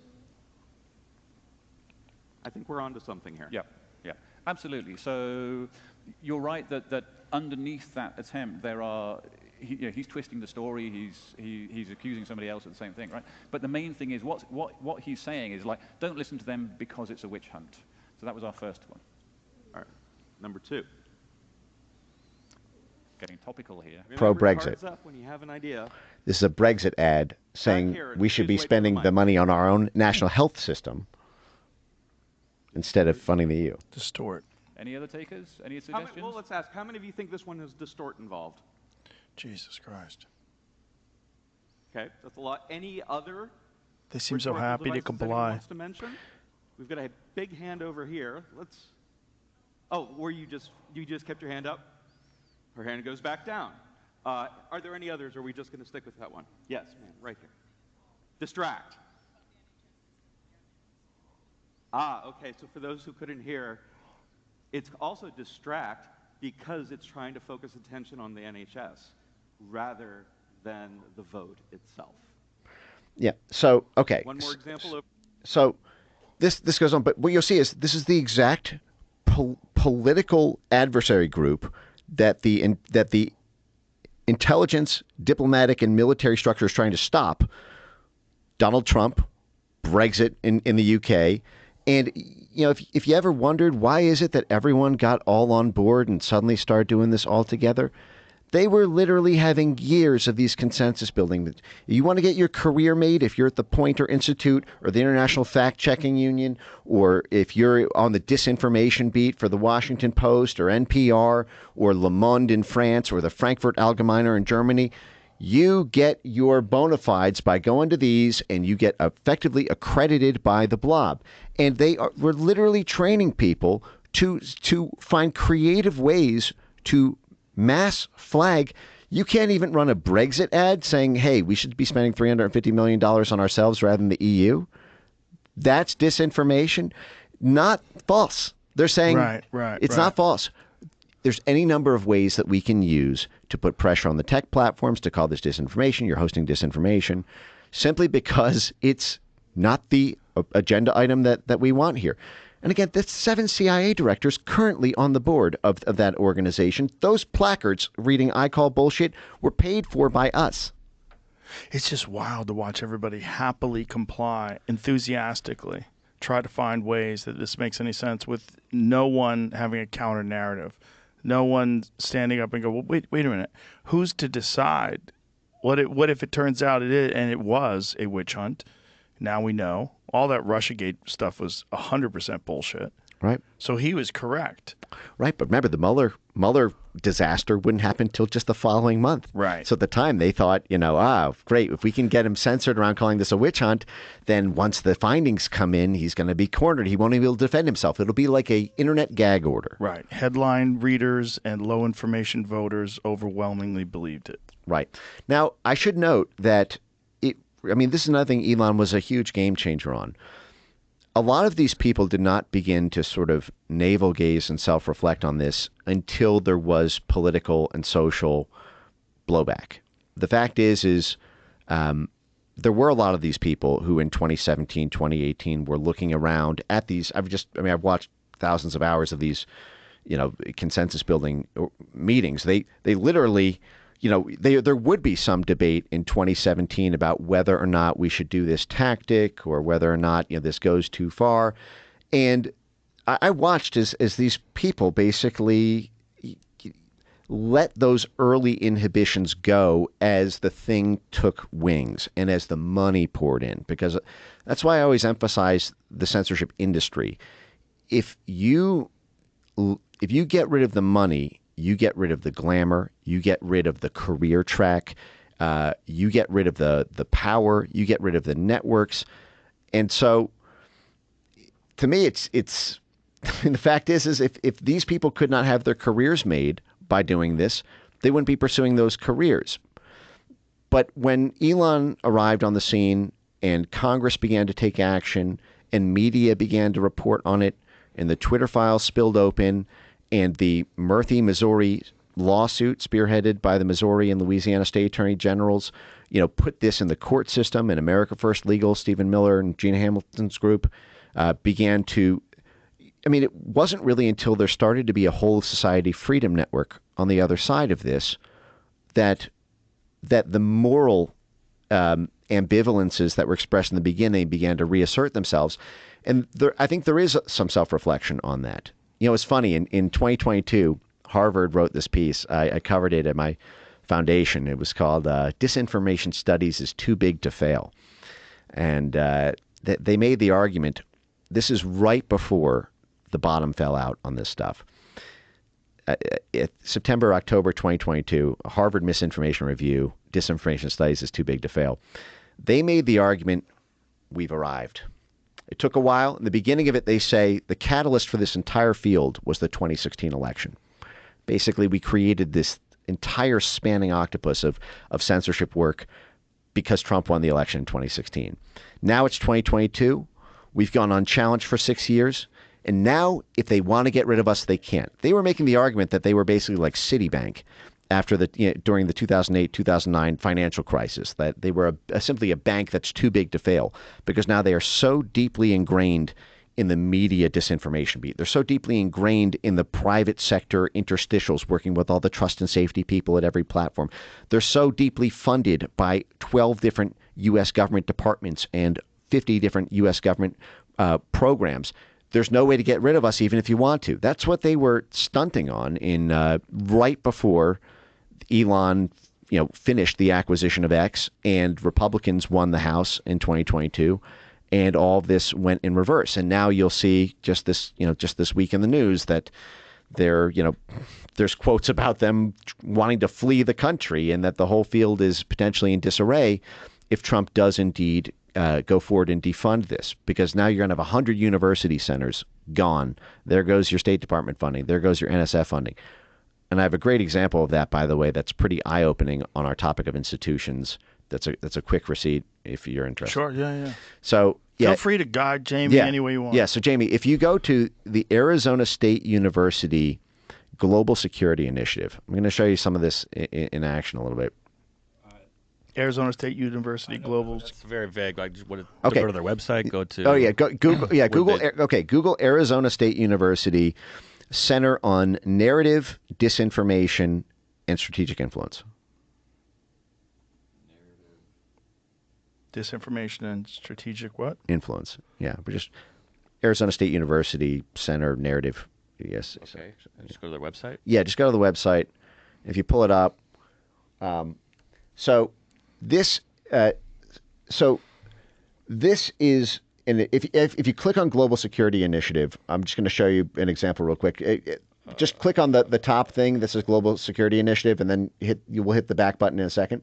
But if you scroll down, so this is Arizona State University. This is basically John McCain University. Now, this is significant because John McCain was the founding president. Isn't it funny that of the in IRI. the picture, the girl with the mask is wearing it wrong? Her nose is exposed. Oh my gosh! I mean, it just kind of shows you how fucking stupid all this stuff is. That's exactly right. They had to have her wearing a mask still, even in 2024. You go to the website, she's wearing a mask, and she's wearing it wrong. Her nose is exposed. Not only that, it's a surgical mask. It's the dumbest one. The one that provides literally zero protection. Right. Okay. So especially with your nose open. No, that's fantastic. So a few things as background. Arizona State University, its current president, Michael Crow, is now and was since the day it was born in 1999 the chairman of In-Q-Tel. In-Q-Tel is the CIA's venture capital arm. This is literally the CIA's proprietary investments in early-stage technology companies. And the head of Arizona State University, its president, is the chairman of In-Q-Tel and has been for 25 years. Arizona State University has these very deep partnerships with John McCain, who was the senator from Arizona. John McCain, who ran for president against Barack Obama in 2008, before he ran for president in 2008, for 25 years, he was the founder and the president of the IRI, the CIA wing of the Republican Party. Again, the IRI is the GOP side of the National Endowment for Democracy. That's effectively self-declared CIA cutout. And in fact, Arizona State University has a John McCain Center on disinformation that works in tandem with this one. But I just wanted to show that you'll see this is technically it's Arizona State University, but you'll see that it is an intelligence program. So if you scroll up for a second, you'll see at the bottom, right? This is a program at Arizona State University that is an intelligence program. Its job is to assist the intelligence community with this work. And if you scroll down, and you can scroll down from here, you'll see the different branches, and then click on the one narrative, disinformation, and strategic influence. Now, this program has a $1.6 million grant from the Pentagon to do censorship work. It has $300,000 in grants from the State Department. It's got another almost $500,000 worth of additional government grants from adjacent U.S. government diplomatic statecraft intelligence folks. So this is a multi-million-dollar censorship center, currently still up and running at Arizona State University, funded by us. Now, if you click on why is disinformation dangerous, I want to show you something real quick, because this language is everywhere. This is stock standard language. Why do we have this set up? Disinformation sows confusion and distrust, diminishing people's faith and confidence in the institutions that are critical to a functioning, healthy democracy, such as government, news media, and science. I'm going to pause right there. The dirty tricks that this is laden with is what allows them to get away with this. So note that they are saying that they have set up this apparatus, and we can get it. I can show you the different projects they're involved with on the censorship side. But the issue they're saying is not that something's wrong, but that the simple act of diminishing public faith and confidence in the news media, government, and science is an attack on democracy. This is the identical language that dozens of university centers and both of the major censorship programs at the National Science Foundation, as well as at state, USAID, Pentagon, they all have this stock language now, which is that the purpose of the program is to protect their assets. And legacy news media is one of those assets. If you on social media undermine public faith in the New York Times as a credible institution, you are attacking democracy, and the white blood cells of the blob, these disinformation centers being run out of our NGOs and universities and for-profit private sector censorship mercenary firms, will scan and ban you off the internet. And I can show you what some of those look like as well, these dynamic disinformation dashboards. But even if you just go to the projects page, for that, I think if you scroll down, you'll see it. Yeah, so these are Semantic Information Defender. So this is right out of 1984. Yeah. So let's just, if you scroll down, let's just the terms. Okay. Semantic Information Defender. Okay. This project, again, this is $1.6 million just from the Pentagon alone. This project will develop a system that detects, characterizes, and attributes misinformation and disinformation, whether image, video, audio, or text. ASU provides content and narrative analysis, text detection and characterization methods, and a large data set of known disinformation manipulated objects. So this is a database of all images, videos, audio, text that effectively the ghost of John McCain, the founder of the CIA side of the GOP after Reagan reoriented the IC around the NGO complex, is doing. And they've been caught basically conflating anything that's pro-Trump with being pro-Russia, and going after rank-and-file right-wing populists and conservatives, because that's who the never-Trump side of the GOP, the Mitt Romney, John McCain's side of the GOP is trying to take out. Mitt Romney, by the way, who ran for president against Obama the cycle after John McCain. Remember, John McCain was the founding president of the IRI, the CIA wing of the GOP. Mitt Romney was and still is a board member of the IRI. I should note Marco Rubio, our incoming Secretary of State, is also a board member of the IRI. He is going to need to confront this in a way I hope everyone is prepared for. But it's all the way down to framing techniques. Could you just look at this for a second? Detecting and tracking adversarial framing. Just listen to how this is phrased. A pilot project with Lockheed Martin. So, defense contractor. Oh, we're going to go deep. You want to see some crazy? Oh, yeah. But let's keep going with this. Please go deep. But created an information operations detection technique based on the principle of adversarial framing. When parties hostile to U.S. interests frame events in the media to justify support for future actions. That is such a weird way to phrase things because it's so... Okay, here we go. The research helps planners and decision makers identify trends in real time that indicate changes in the information operations strategy, potentially indicating imminent actions. A follow-on project funded by the Department of Defense expands techniques developed in the pilot project to additional countries. Incorporates blog data into the framing analysis alongside known propaganda outlets. Now, listen to this next one. Studies the transmediation of these frames to non-Russian, non-propaganda services. This is how they sources, get it. Rather. Right, and seeks to develop the ability to automatically detect adversarial from. This is the AI censorship. Adversarial framing is such a strange way to put it because U.S. interests could be just simply narratives that turn out to not be true. Right. So they have the ability to censor true information based on U.S. interests. But this is how they get you. See that transmediation of frames to non-Russian, not propaganda sources? Yes. That's how they get to say that we are spouting Russian disinformation if we say something, but so does some random outlet they don't like in Russia. This is how... Right. Notice the 51 spies who lied about Hunter Biden, they will still insist, yeah, okay, the laptop's real, but it's still Russian, because they argue that Russian propaganda outlets were amplifying it. So it's in Russia's interest to stigmatize the United States or to undermine the credibility of Joe Biden as president or to help Trump because Trump's foreign policy is helpful to them. So this is how they conflate us as U.S. civilians with a First Amendment guarantee with the get out of Constitution free card of our counterintelligence capacities. You know, like the CIA is not allowed to operate at home, right? It's supposed to be a foreign facing operation. But they have a get out jail free card on that, which is if it's counterintelligence, if they think a U.S. citizen is being recruited by or in a network, formal or informal, with a hostile foreign nation state's intelligence services, now they get to spy on Americans. This is how the NSA, reads Tucker Carlson's signal chats and whatnot. And so they launder, it's that foreign to domestic switcheroo, which, by the way, is another great clip. Anyway, I was going to go. I saw your eyes go a little wide with the Lockheed Martin thing. Yeah.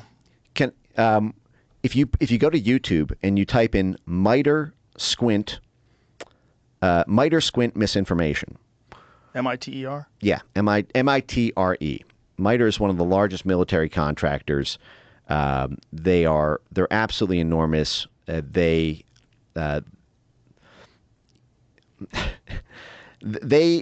sort of like a technological version of the Rand Corporation, if you will. Now so they are funded by the U.S. military and fighting COVID-19 misinformation. Yes. Let's go do it from the beginning.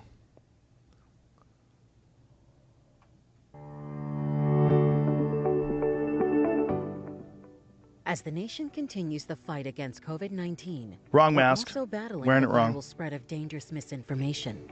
Social media is full of conflicting, misleading, and false information. The level and quality of fact-checking varies from one platform to the next. That means that half-truths or flat-out fiction may appear as facts. People who are predisposed to believe the postings will perceive them as truth. When deception and misinformation have the potential to negatively influence personal and national health outcomes, we must call it out and correct it. MITRE Squint for COVID-19 provides a fast, reliable way to report and counter COVID misinformation about the disease, its treatment, and vaccinations. If you're a medical or public health expert or other Squint user, you can report untrue or inaccurate COVID-19 related postings with a single click, whether using a desktop or mobile device. MITRE Squint collects the URL with the screenshot and the coded information for aggregation and analysis. You'll get a secure message to verify that you sent the screenshot. The verification message includes a report that you can share or send to the social media channel asking that the misinformation be removed. What happens then? MITRE Squint analyzes and identifies patterns in social media that are misleading the public. Your report enables faster takedowns and helps maintain the public's trust and confidence in the efforts to battle COVID-19. MITRE Squint for COVID-19 provides an unprecedented opportunity to report dangerous misinformation designed to create additional fear or anger in people already stressed by the pandemic. Contact us to learn more about MITRE Squint and become a participant. Squint@mitre.org. Yeah, so MITRE is a $2.2 billion annual budget, and the tens of millions of that come from the Pentagon. They're a major Pentagon contractor. They did the same thing. By the way, that was the second Squint AI censorship technology they developed. Again, just like the Pentagon was paying Graphica, censoring COVID origins, censoring conspiracy theories, they're paying AI censorship technology to simultaneously manage the censorship of COVID skeptic narratives. They started this actually in the run-up to the 2020 election. If you look at Squint misinformation elections, our democracy, our elections, we must call it out. I think that starts at the 42nd. If you go back to the beginning. Skip the intro. Oh, I see. Including the viral messages spread through social media. Social media platforms are only as accurate and truthful as the people who post to them. The level and quality of fact-checking varies from one platform to the next. That means that half-truths or flat-out fiction may appear as facts. People who are predisposed to believe the postings will perceive them as the truth. When deception and misinformation impact the infrastructure, operations, and processes integral to our democracy, our elections, we must call it out and correct it. MITRE Squint provides a fast, easy, and comprehensive way for election officials to combat the spread of misinformation on social media channels. When elections officials and designated MITRE Squint users see untrue or inaccurate postings about the elections process, you can report it with a single click, whether using a desktop or mobile device. MITRE Squint collects a screenshot and the coded information for aggregation and analysis. You'll get a secure message to verify that you sent the screenshot. The verification message includes a report that you can share with election peers or send to the social media channel asking that the misinformation be removed. What happens then? MITRE Squint analyzes and identifies patterns in social media that are misleading voters. Your report enables faster takedowns and helps restore integrity to the elections process. MITRE Squint is helping election officials like you defend the elections process from disinformation campaigns designed to undermine election legitimacy. Contact us to learn more about MITRE Squint and become a participant. Oh, they were partnered in the whole 2020 censorship operation. There's another thing I just thought of that is just an unbelievable clip with the Atlanta Council. See, the Atlanta Council was formerly partnered with the Department of Homeland Security to censor the 2020 election, to censor Trump supporters. 100% of their repeat misinformation spreaders were Trump supporters. There's unbelievable videos on all of this. Some of this has been played on the congressional jumbotron. It was election interference. Oh yeah, at an unbelievable level. But they bragged afterwards about, about how this thing could be scaled and how they were able to get this done and how they could use this technique to get social media companies to ban things, well beyond, basically to scale it to every other policy issue so that it's not just around elections where there are, quote, huge regulatory stakes for the companies. And they go over this strategy. I mean, literally on a celebration video of how they pulled this off. Again, with the Atlanta Council, Graphica, Stanford, UW, these same institutions. In this video, they go over this two-part technique for how they were able to do this and how they can do this in the future. And one is using their front effectively as a civil society organization, leveraging the threat of government pressure from their government partners, at a top-down level and leveraging what the induction of crisis PR, black PR, if the companies did not do the censorship from the bottom up. So the government would threaten top-down, and the media would threaten bottom up. What are the threats? The threats? Yeah, when you say the government would threaten them. Well, so there's several. So in that case, in 2020, there was regulatory overhang coming from Amy Klobuchar and Elizabeth Warren about breaking the big tech companies up, which they actually moved forward with this big, Google is now under the gun of this with the U.S. Justice Department. But more significantly, it's the threats, probably one of the most incredible examples of this. If you want to see the receipts on it, it's wild, but I can also just tell you about it. If you look up on my profile the phrase 10 flaming examples, it'll pull up the Facebook files, what Jim Jordan's committee, the subpoenaed version of the Twitter files, but from Facebook. And you'll see that in early 2021, the Biden administration was pressuring explicitly Facebook to censor COVID origins, heterodox speech, and Facebook was skittish about doing it, saying there's a highly unusual request coming directly from the White House. We don't really want to do this. This is what Nick Clegg, the head of public policy, was emailing with Mark Zuckerberg about. So if you scroll over, so you see this is right. There were 5 claims. So this is to Mark Zuckerberg from Nick Clegg. Nick Clegg was the former head of the UK Labour Party. He wrote a book called How to Stop Brexit after Brexit already passed. To show you how interconnected all this stuff is. And the subject is COVID misinformation, Wuhan lab leak theory. On the question of our decision to remove claims related to the origin of COVID, again, this is June 2021. There were 5 claims that met the standard. Basically, anyone who accused COVID of potentially being man-made or bioengineered or created by an individual government or country, or that it was modified through gain-of-function research. We reduced distribution, meaning they throttled, they algorithmically zapped out of all virality. They applied virality circuit breakers to content making any of those 5 buckets of claims.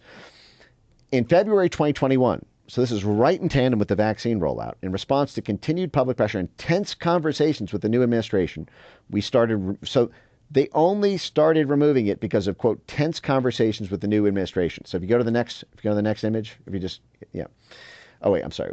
Go over.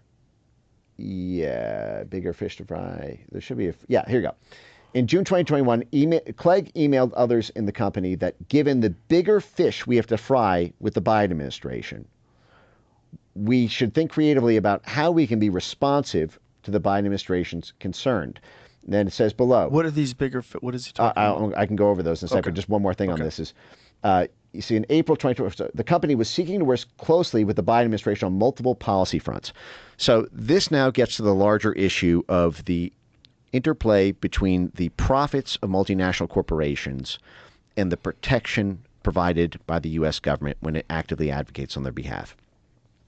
So, for example, right now, one of the major issues, and I'll tell you this because when I ran the cyber desk for the U.S. State Department, I got a call one day from 9 Google lobbyists. These were all former lobbyists from big oil companies or from sovereign countries who had moved to Google to lobby the U.S. State Department, the U.S. Was the orchestra symphony conductor for all of the assets of the American empire. And these 9 lobbyists told me over the course of about a 90-minute call that the number one threat to Google's business model, the most existential threat over the next 5 years, was the EU Digital Markets Act and Digital Services Act. And they laid out a variety of reasons. I won't get into too granular detail, but that basically, because the State Department traditionally defines U.S. interests as being the welfare of U.S. citizens and the aggregate welfare of U.S. national champions, U.S. citizens and U.S. corporations. This is why, again, it's so insane, inflammatory, and there's got to be a way it's friggin' illegal that the National Endowment for Democracy and the U.S. State Department and USAID are currently running programs to tank U.S. national champions like X because they're hosting, they allow the hosting of pro-populist political content. But so, basically the pitch is we're a U.S. national champion, we're Google. This is another thing that the Trump White House was saying at the time, they were defining MAGA as Microsoft, Apple, Google, and Amazon, because their stock price being high was a big, I think, boon. I don't know what the political calculus was, but I'm trying to tell them, hey, they're censoring the internet, guys. And well, anyway, point is, so they're the G in MAGA, and they are functionally requesting that the U.S. State Department adjust its diplomatic posture with EU counterparts in order to have the appropriate asks and demands of the European Union that protect the profits and business divisions of Google. And I won't, without again getting too granular, these involve everything from data privacy rights. Europe has something called the GDPR. There are all sorts of fines. It's kind of ironic how this all played out. When Trump won in 2016, Europe was many of these European governments were afraid of a Trump autocracy, and so they set about a sort of policy pivot that they called strategic digital autonomy, meaning that Europe needs to exert more sovereign autonomy over the tech space and the digital sector, rather than purely relying on American projection arms, our U.S. tech giants. And so these new EU Digital Markets Act and Digital Services Act are, like, for example, Tim Cook, at Apple just got hit with a $15 billion fine from this. It's the only people who can stop that, who can negotiate, and who can pick winners and losers in that market are the U.S. State Department. Those are the people who negotiate. Those are the people who do the carrots and sticks.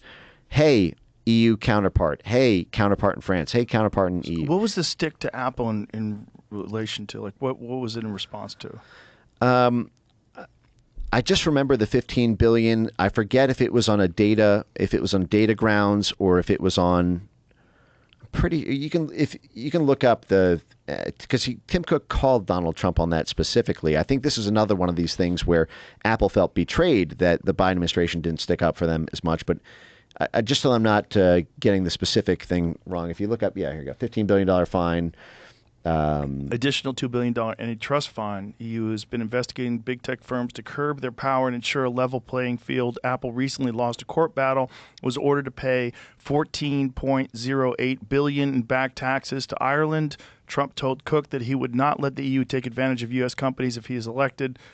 This development highlights the ongoing regulatory challenges faced by tech giants like Apple, which may impact their stock performance. Right. Investors should monitor these regulatory developments and their potential impact on Apple's financials and stock price. Right. And this is happening to all the tech companies. And the only reason this hasn't happened yet, in the now 30 years of internet diplomacy, is because the State Department has always gone to bat for them. All sorts of carrots and sticks that we can threaten on that, right? The humanitarian aid, the security assistance. So what do they want from Apple that would allow Apple to be fined that much money? The State Department in theory, could open up a diplomatic channel to the EU. The U.S. ambassador to the EU could march into their office, horse's head out of Godfather style, and say, you are not going to F with Apple on this. This decision was wrongly made. If you move forward with enforcement of this $15 billion fine, the U.S. government will renegotiate our trade posture, our tariff posture, our humanitarian assistance, our security assistance, our role in there's any number of things that you can log roll on this. Our joint activities with you in South America, in Africa, in Central Asia, on this particular industry.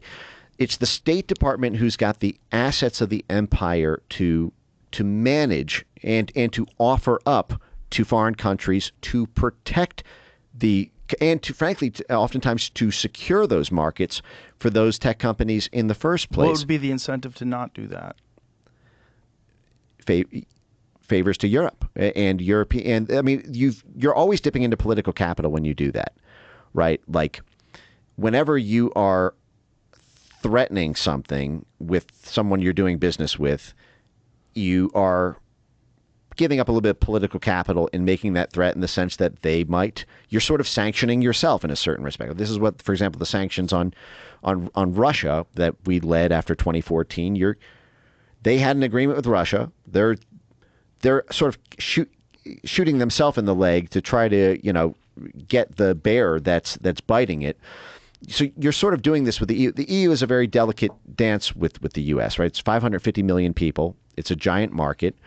There's basically three poles between China, the U.S., and the EU. There's a ton of overlapping trade arrangements. It's basically the economic arm of NATO. So if you were to threaten the EU too hard, so China just overtook the U.S. as the EU's largest trading partner. If we were to go to the mat for Apple in this case on the EU may turn around and say, fine, well, if you do that, we're going to partner with Saudi Arabia, or we're going to partner with China, or we're going to partner. Hey, we may need to turn the natural gas imports from Russia back on.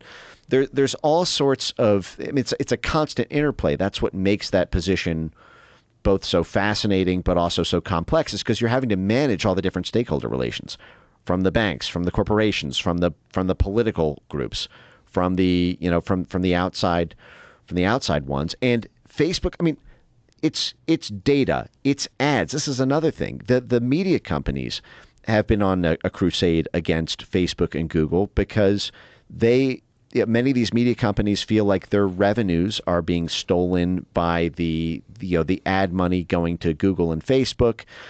There have been laws that have been put in place in Canada and I believe Australia where they're basically trying to, I forget if the one in Canada actually passed, but they're basically trying to have the media companies get a cut of the big tech profits because they are monopolists in the ad space.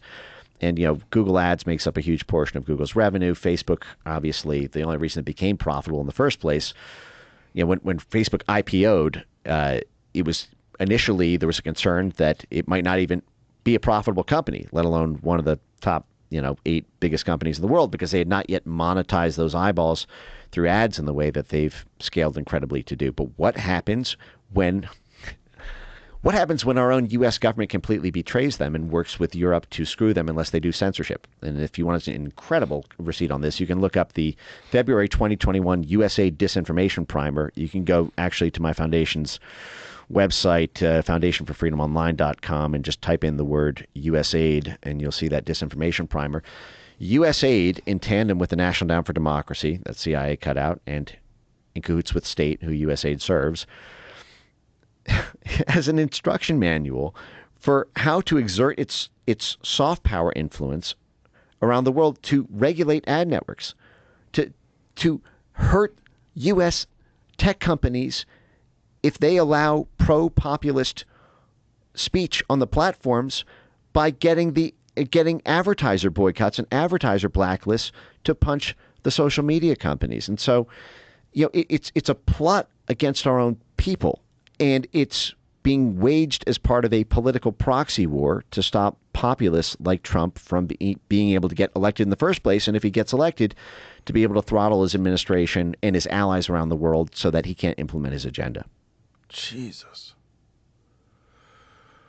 How do you sleep?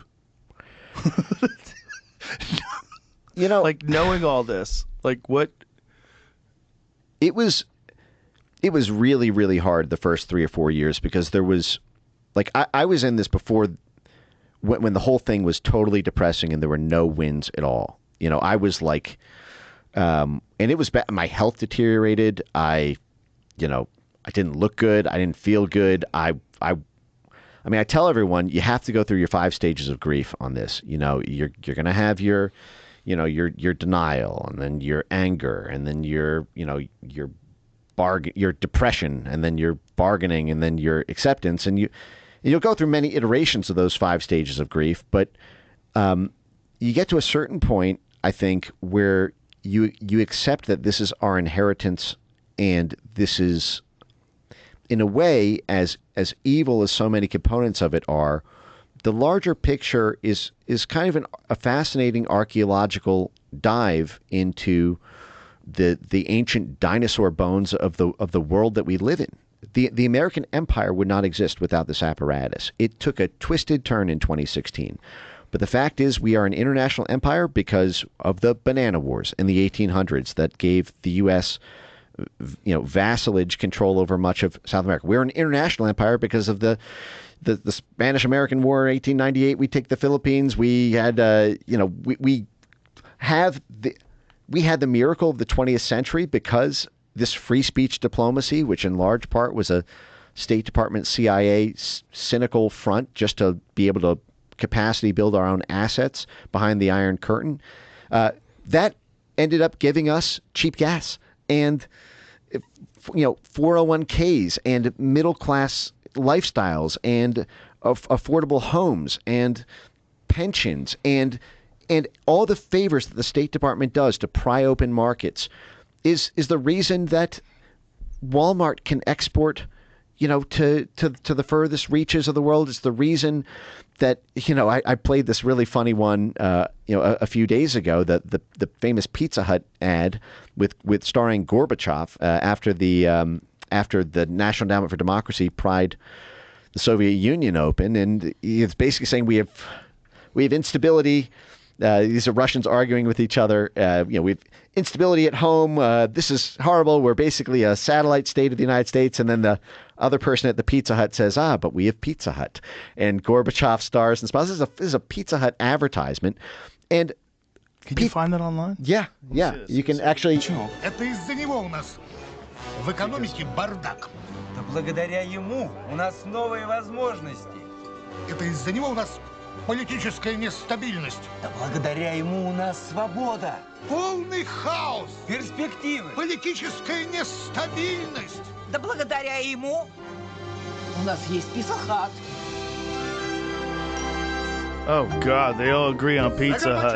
За Горбачева! За Горбачева! And Gorbachev, hail to Gorbachev. Together like a nice hot pizza from Pizza Hut. Oh, my God. So, pizza... That commercial's insane. It seems like a Saturday Night Live sketch. Yeah. So Pizza Hut did not win the market for 200 million customers in Russia because it outcompeted the other pizza companies. It won because the CIA pried Russia open. I mean, you can see all the touchdown dances we did about the Boris Yeltsin puppet presidency. Boris Yeltsin was faxing the National Endowment for Democracy in 1993 for permission, effectively, to bomb his own parliament building. There's a whole Hollywood movie called Spinning Boris, which is based on the true story of how the State Department and Hollywood teamed up to prop up a ailing Boris Yeltsin in 1996 when he was polling at 7% in the polls so that we could continue privatizing state-owned Russian assets and selling them off to George Soros's investment fund. You can read Casino Moscow for more on that. But basically, I ate at Pizza Hut as a kid. At some point it becomes fascinating. At some point it becomes the tragedy shifts to a comedy, and when you start looking at the size of some of these forces, it's the most exciting time ever to be alive. It didn't look like there was any light at the tunnel when I started this in 2016. It was L after L after L after L. First, nobody would listen. Then the people who listen say you're crazy. Then the people who say you're crazy say, well, you're right, but you're hopeless. Then the people who say you're hopeless, say, okay, well, maybe you're not hopeless, but I can't help you. And then it's just constant. And then the dam starts breaking a little bit here, a little bit there. And now this is the most exciting time ever. We have existential threats that I think may be in the end more terrifying than anything we've seen yet. But I'm just honored to be along for the ride with everybody else who's pulling the levers that they are, and if you can make it through the hard times, I'm thinking about it. There is something beautiful. It's like getting to know, let's just say, Genghis Khan. You're descended from or something. People are going to say Genghis Khan, murder, rape, whatever crimes there are, but that is, if you're descended from that, it's still your family. And I'm not trying to smash these institutions. I'm not trying to get rid of the Pentagon or get rid of the CIA. I want them to be reformed, and they have to go through the gauntlet of public sunlight. Jay Bhattacharya, Dr. Jay Bhattacharya was just named the NIH. That is one of the most inspiring stories, I think. It's an incredible turnaround. Yeah. Tell the whole story, because some people aren't even aware what happened with him with the Great Barrington Declaration. Well, he was kicked off of Twitter. He was, basically a premier scientist at Stanford. He was labeled a fringe, epidemiologist by Fauci and company. And he was just tapped to be our new NIH director, the National Institute of Health. This is the premier medical research institution in all of medicine. And they put in one of the most critical voices of the entire COVID era to run it. I mean, it's like putting Bobby Kennedy in as the head of HHS. Right. And to me, that's sort of what needs to happen now in the censorship space, which is that when you look back at the Church Committee with the CIA, they held up that heart attack gun in public. And Frank Church and, James Angleton, we saw. Now, look, I know a lot of that was a whitewash, and wonks in the space are probably getting triggered by me even acknowledging that was a decent thing. But the fact is it did have to go through a gauntlet where the way to restore faith in the institution is to make it do a naked lap, make it do its walk of shame, and then it can put its clothes back on and return, into the good graces. I'm not trying to take these institutions out. I'm not anti-American empire. But the empire has to serve the homeland. And the fact is it does have to go through this period of penitence. And I hope that the incoming administration understands the magnitude and severity of the need to do that, because if they don't, they're going to be caught flat-footed by something very nasty, I think, coming down the pipe. Have you talked to anyone there? Not in enough detail to be able to feel that we are where we need to be, but maybe that will change. Burisma. Yeah. Oh, it's wild. Yeah. You know how I mentioned the Atlanta Council so many times in this? 7 CIA directors on its board, annual funding from the Pentagon, State Department, CIA cutouts like the NED, literally sponsoring at Atlanta Council conferences the I call bullshit censorship training meetings, the work partnered with DHS to censor Trump, partnered to censor COVID. 1 week before Donald Trump was inaugurated in January 2017, Burisma signed a formal cooperation agreement with the Atlanta Council for the Atlanta Council to leverage its representation effectively as NATO's brain, the think tank for NATO, to kick energy deals to Burisma. You can look this up. If you can pull this on screen, I'll show you these receipts. They're wild. If you just type in, Burisma,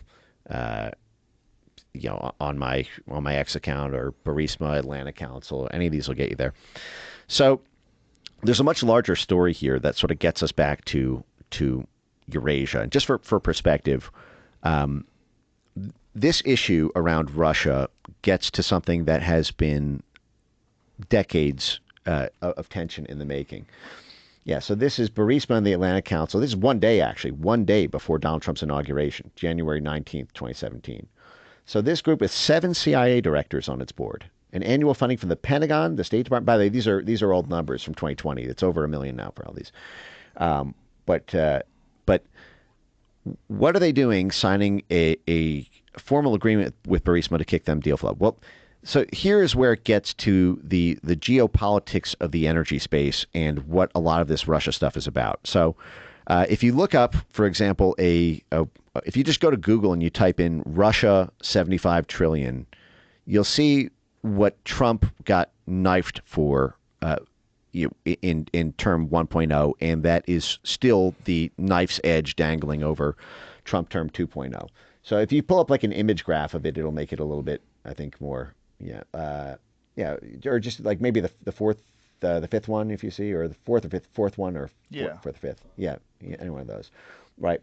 So Russia has the most exploitable natural resources of any country on earth by far. I mean, it's almost double. And that was why you may have heard this term from Francis Fukuyama, the end of history in the 1990s. This was like the moment that America was the unipolar power. there is this long-range plan to pursue at least the political annexation of Eurasia. This goes back to Zbigniew Brzezinski, the grand chessboard, the idea that he who controls Eurasia controls the world, because this is where 2/3 of the world's resources are. And so there's this big stretch basically from Central Europe all the way out into the far reaches of Russia, where so many of these minerals and oil and gas and exploitable resources are concentrated. If you remember, Lindsey Graham finally threw up the white flag about 4 months ago when he said, listen, even if you don't care about Ukraine, they've got $12.4 trillion worth of minerals and resources. So, do it for that. He just said the other day, he admitted this war's about money. It is. It is. So, but this was so fascinating to me. I almost have to take a self-indulgent moment, if you'll allow me.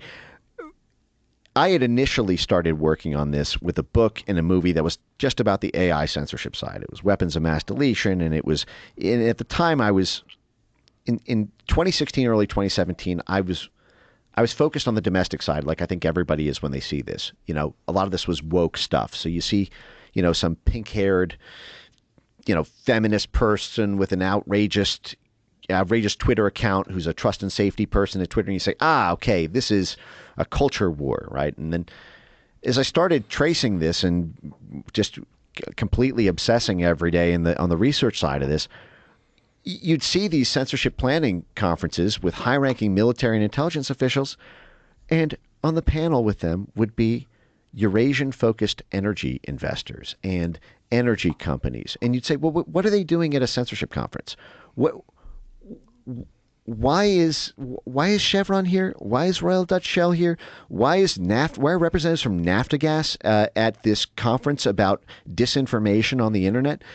And to me, that was one of the early breakthroughs in being able to trace the larger networks and history of it, was the close conjoined nature of censorship and geopolitics, and in particular around the energy world, because going back to this Milton Friedman sort of argument around free markets versus does the government secure the markets. Milton Friedman was once sort of given a sort of Millet-style list of entities to afuera, to sort of knock out. And when it got to the Department of Energy, he said, keep that one, but fold it under the Department of Defense, because our energy work is basically a subset of our military work, because the military is effectively who secures energy markets. The military and the State Department. The military using kinetic force or the threats of doing so. The State Department on economic sanctions and economic inducements to secure the energy resources. So this is where it gets really interesting. So we were just talking about Boris Yeltsin in the 90s. Putin rises to power in 1999. The Russian economy is totally destroyed. He is, he's got only two assets of the Russian remnant that he can leverage to try to turn Russia back into a world power. One of them is their sort of military export economy. Russia provides small arms munitions to rebel groups around the world to oppose the U.S. Pentagon, such as in Africa. There's a big battle going on right now between the U.S. and France on the one hand and Russia on the other hand in the Sahel. This is why a lot of these French-run governments have been toppled in the past year. Chad, Niger, Cote d'Ivoire. This is one of the reasons that it's very curious that France arrested Pavel Durov, the Telegram founder, when the CIA's own media channels like Radio Free Europe, Radio Liberty, and Voice of America were effectively calling for Telegram to be reined in because it may be a Russian spy in every Ukrainian's pocket, and we need to stop the ability for Russians to have free speech on Telegram. And a lot of this is because of he's arrested in France. It's curious because France is involved in a proxy war against Russia, and that's only made possible because Russia exports those arms. Russia's also the only reason we were not able to successfully topple Bashar al-Assad in Syria. Folks remember the S-300, S-400 anti-aircraft, air defense systems. Basically, if we can get rid of Russia's military machine, there's very, very little resistance to the Pentagon around the world, from Venezuela to Africa to Central Asia to Syria. And Russia's other big economic export, the main one, is that they have the largest energy resources in the world, and exporting that can make them very wealthy if they are able to export that freely. It's sort of a similar issue with Iran and Iranian sanctions. So almost 100% of Russian gas used to be of European gas used to come from Russia. These pipelines have been around for many, many, many, many decades, and it was the motor engine of Russia's economy, oil and gas, Rosneft and Gazprom. And when Putin did something to reassert Russia's political influence over Central and Eastern Europe, after NATO already thought these were NATO-acquired territories, places like Georgia and Moldova, Ukraine, Putin began shutting off the gas in 2005, 2006, or threatening to do so, to leave a sort of dark, cold winter to these European countries that were thought to be under U.S. NATO control. And these countries began to acquiesce to Russian influence on gas, and their politics started shifting to be more pro-Russian. Their civil society organizations got deeper Russian penetration. Their media organizations began to, spout more pro-Russian affinity lines. And so our State Department and intelligence services flew into a panic, like, oh my God, we're going to lose the Cold War late in the game if we do not embark on a quest to destroy Russia's energy diplomacy. This is what they were calling it, energy diplomacy, their energy soft power influence over Central and Eastern Europe. Germany with the Nord Stream 1 pipeline, Ukraine with the direct gas pipelines that then go all the way out, into Western Europe. Because we could not compete with Russia strictly because gas is a commodity. It's not like an iPhone, or it's not like a phone where it comes in a different flavors based on quality. It's just strictly about the price you sell it at. And the only way that you can get gas into Europe effectively, other than cheap natural gas pipelines, are expensive liquefied natural gas, where you basically harvest it in the Permian Basin in Houston, you freeze it, you ship it 6,000 miles across the Atlantic Ocean through the Baltic Strait, you unfreeze it, you then ship it to Ukraine. It's like orders of magnitude more expensive than the Russian alternative. So European countries wanted cheap Russian gas. The U.S. and the U.K. and NATO wanted the EU member states to sanction Russian gas, both because it would cripple Russia's economy, and also, so there's a national security element here. Now we get to take over Africa. Now we get to take over Central Asia because there's no Russian resistance from the military because they're bankrupt. Now we can beat back Russian influence into Central and Eastern Europe because they're bankrupt. It's the same way we won the Cold War. The Soviet Union collapsed because it was bankrupt. So they embarked on a diplomatic quest to get all these countries to pass sanctions on Russia, but they couldn't do the full sanctions in 2006. So they embarked on what they called energy diversification. Then the 2014 fiasco pops off in Ukraine, and this becomes existential because now half of Ukraine is effectively militarily backstopped by Russia. So they have to get Europe to pass these sanctions on Russia. But the issue is a lot of these EU member states did not want to have to buy super expensive Western LNG. It would be ideal if you could simply harvest the endogenous gas supplies in Ukraine. Ukraine happens to sit on Europe's third largest unexploited natural gas resources, or the shale that can be converted.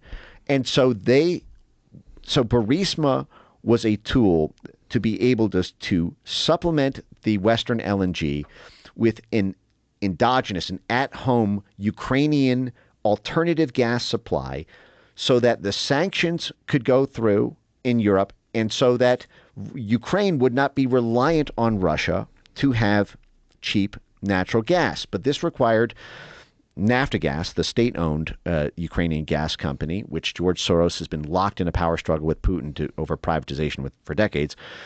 And Burisma was the largest of the private for-profit firms that had the gas rights for exploitation of eastern Ukraine and the surrounding Crimea offshore gas supplies. And so Burisma was seen as an instrument of statecraft by the U.S. State Department to economically bankrupt Russia and to militarily shut down Russia's war machine as part of the larger play for Naftogaz and to build up Ukraine's innate gas supplies, which were underexploited, in part because of a military tension over who actually controls that territory. That's why the Donbass is so important. That's why after the counter coup, the U.S. was sponsoring this is what the military the military assistance impeachment of Trump was about in 2019. We weren't at war with Russia then, right? This is 2019. This is 3 years before the outbreak. We were sponsoring the military reconquest of that region because that's where the energy resources are. The population's mostly in the West. The resources are mostly in the East. It's the same thing with China and Xinjiang in terms of that dichotomy. And so this is, when Hunter Biden said, when he was asked what he was doing on Burisma and whether he felt shame about it, he said he was doing a patriotic duty for his country. Burisma was an instrument of statecraft for the State Department. What they were doing is they were building that up. That's why they had funding from U.S. aid. Again, the CIA funding conduit was working with the Atlantic Council with 7 CIA directors on its board. Hunter Biden's on the chairman's advisory board of the NDI. Hunter Biden's law firm even this just broke 4 months ago. Hunter Biden's law firm actually had wrote a pitch to the U.S. State Department for how Burisma could serve as as basically a vassal for U.S. State Department interests in the region. You had Burisma's back channeling with the U.S. ambassador in Rome on similar grounds in terms of the Italy-Greece supplies. But what you have here is a private sector for-profit company. Many such cases, by the way, because not only was Hunter Biden on the board of Burisma as chairman's advisory board of the CIA's DNC cutout, but who else was on the board of directors right next to Hunter Biden? Cofer Black. Cofer Black, who spent 30 years in the CIA, won CIA Distinguished Medals Awards. You can read the Daily Beast article where Cofer Black is described as Mitt Romney's Sherpa to the intelligence community to get the CIA's blessing to back him against Barack Obama. What is this CIA luminary doing on the board of Burisma? What is Hunter Biden, who the CIA personally calls the Justice Department off investigating his funding sources and is on the chairman's advisory board of the CIA cutout? It's because, just like we have done since the 1940s, it is a dual-use entity. It's a for-profit standalone private sector firm, but it's also an instrument of statecraft because every dollar that Burisma generates is one less dollar that Gazprom generates, and so it's the best job in the world if you can get it. It's you get to keep all the profits, and you are getting the backing of the battering ram of the blob. And remember, we personally intervened. It was Joe Biden at the Council on Foreign Relations who bragged about using the diplomatic carrots and sticks of the U.S. empire, that if Ukraine wanted their $1 billion in assistance, they had to fire the prosecutor who was investigating Burisma. Nobody in our Congress, I think, is prepared if there was a total declassification of all CIA and State Department cables and documents and meeting minutes and emails and communications. If you had for all intelligence work related to Burisma, the treasure map that would break open, I think, would frankly be a diplomatic scandal, because this gets to the larger play around the IMF and its play to privatize Naftogaz, because there's something very nasty here, which is that we have been trying to get, just like we put Russia through shock therapy when we won the Cold War, and then it was the Harvard endowment and the Soros crew and the U.S. State Department who privatized trillions of dollars of state-owned wealth by the Soviet Union so that they could become a capitalist society, but then the assets are held by Wall Street in London. This has been the play with Ukraine. They know the potential of the entire European energy market running through Ukraine if they can just get it up and running, So this Grand Ukraine Energy play has been to privatize Naftogaz, the feeder that Burisma feeds into, so that you have Western stakeholders who make the money by capturing that market, have the blob, the State Department, the CIA, and the DOD impose enough pressure to carve Russia out of the market.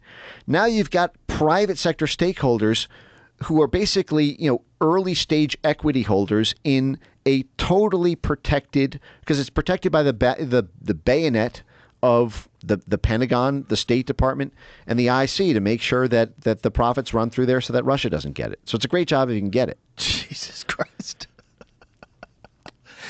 And all this stuff that was on the laptop, what was the whole thing about 10% to the big guy? And what evidence is there? Yeah, well, the 10% to the big guy, and in another text, I think he had said, to one of his family members that, half the paycheck goes to.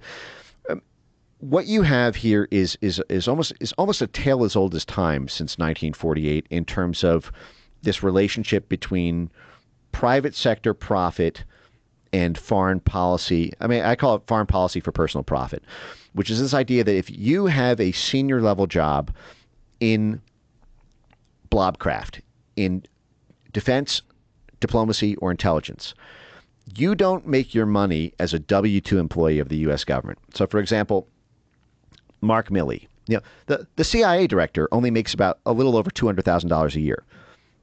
I made more as a third-year corporate associate than the Central Intelligence Agency director. You get your money from serving the stakeholders afterwards. Like Mark Milley was, head of the Joint Chiefs of Staff. What's he doing now? He's at J.P. Morgan, doing the macroeconomic forecasting, so that they basically have the insider trading vision of the guy who's tapped into everyone at the Pentagon, so they know what markets are about to open up because where the Pentagon's about to exert its influence. They know whether to invest in natural gas in companies in Germany or Ukraine because they have the head of the Joint Chiefs of Staff as to make phone calls to the people in the Pentagon about what's going to happen to that country in 6 months. Look, you want to see a great example of this? Look up the Donilon brothers. Look up Tom Donilon's BlackRock Investment Institute profile. Tom Donilon is the brother of Mike Donilon. Mike Donilon is the closest advisor to Joe Biden and has been for 40 years. Mike Donilon is, I think began working with Biden in 1982. He's literally what they call the inner kitchen cabinet of the West Wing of the White House. Now, that's a great job to have if you are Mike Donilon's brother, Tom Donilon, who's currently the chairman of the BlackRock Investment Institute. So while his brother is the closest advisor to the President of the United States, BlackRock, which has $10 trillion of assets under management and portfolio companies in every industry in every region on Earth, Tom Donilon, in theory, only needs to make a phone call to his brother, Mike Donilon, to know exactly what to invest in because he knows what billions, hundreds of billions of dollars of expenditure of State Department and Pentagon and intelligence work is going to do to the industries in that region. Yeah, this is basically like Pelosi tracker, but for like military intelligence. It's all legal. Tom Donilon, again, what was Tom Donilon? Tom Donilon didn't start out as a banker. He was the national security advisor in charge of military intelligence and statecraft for the U.S. empire. He was at the State Department. He was in IC. He was at DOD. He went straight from the blob to BlackRock's banker. Many such cases, as I mentioned. Mark Milley. Another one is Jared Cohen, who was the policy planning staff whiz kid at the State Department who introduced the CIA's. The CIA effectively to using social media for regime change work. He was the guy who was known as Condi's party starter, for how Condoleezza Rice, as Secretary of State, could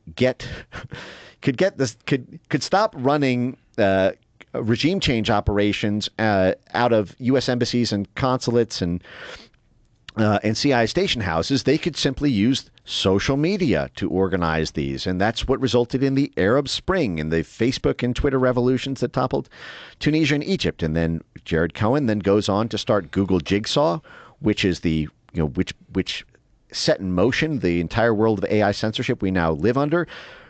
He just left Google Jigsaw. What's he doing now? Well, now he's at Goldman Sachs, and he's doing their geopolitical, forecasting for Goldman friggin' Sachs.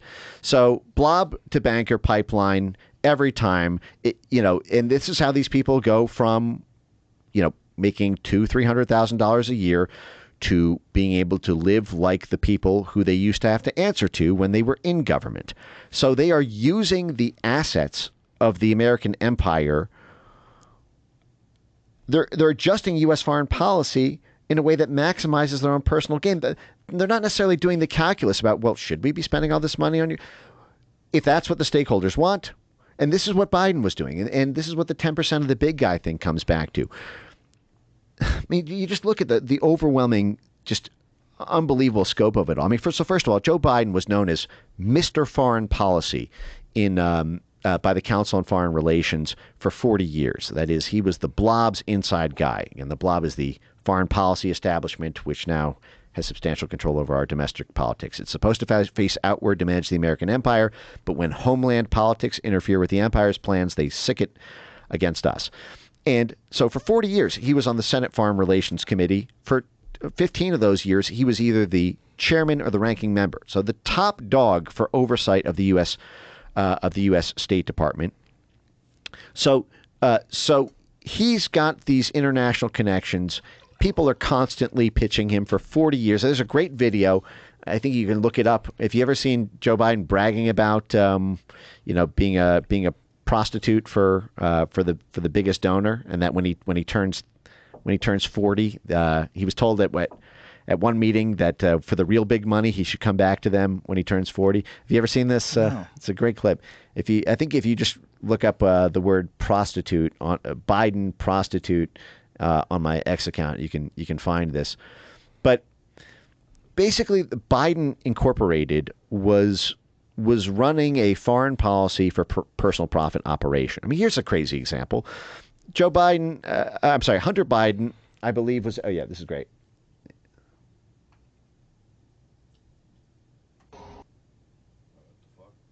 Well, I'm not sure you should assume I'm not corrupt, but thank you for that, though.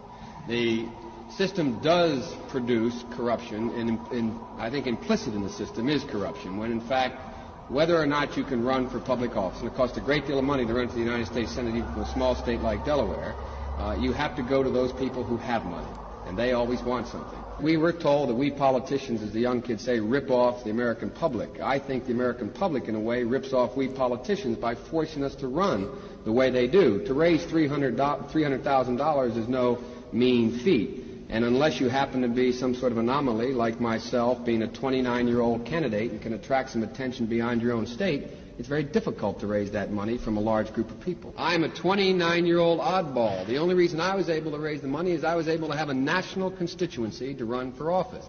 Because I was 29, I'm like the token black or the token woman. I was the token young person. I went to the big guys for the money. I was ready to prostitute myself in the manner in which I talk about it. But what happened was they said, come back when you're 40, son. And he's 80. Amazing how good he talked back then. Yeah, right. So smooth. Right. Mike, you gave us a lot to think about, man. I'm going to have to listen to this one 3 or 4 times just to try to begin to absorb it. But if it wasn't for you, we wouldn't know this. I mean, it takes someone who has done exhausting deep dives into this shit. And to be able to express it the way you do, I think is incredibly important. I think most people, including me, were not aware of the scope of it until you came out with all this. So, well, thank you. You're the man in the arena, and have been a personal inspiration for me for a long time. And what you've had to take on just to be able to do this show is something for the history books. So thanks for having me on. My pleasure. Thank you. All right. Bye, everybody.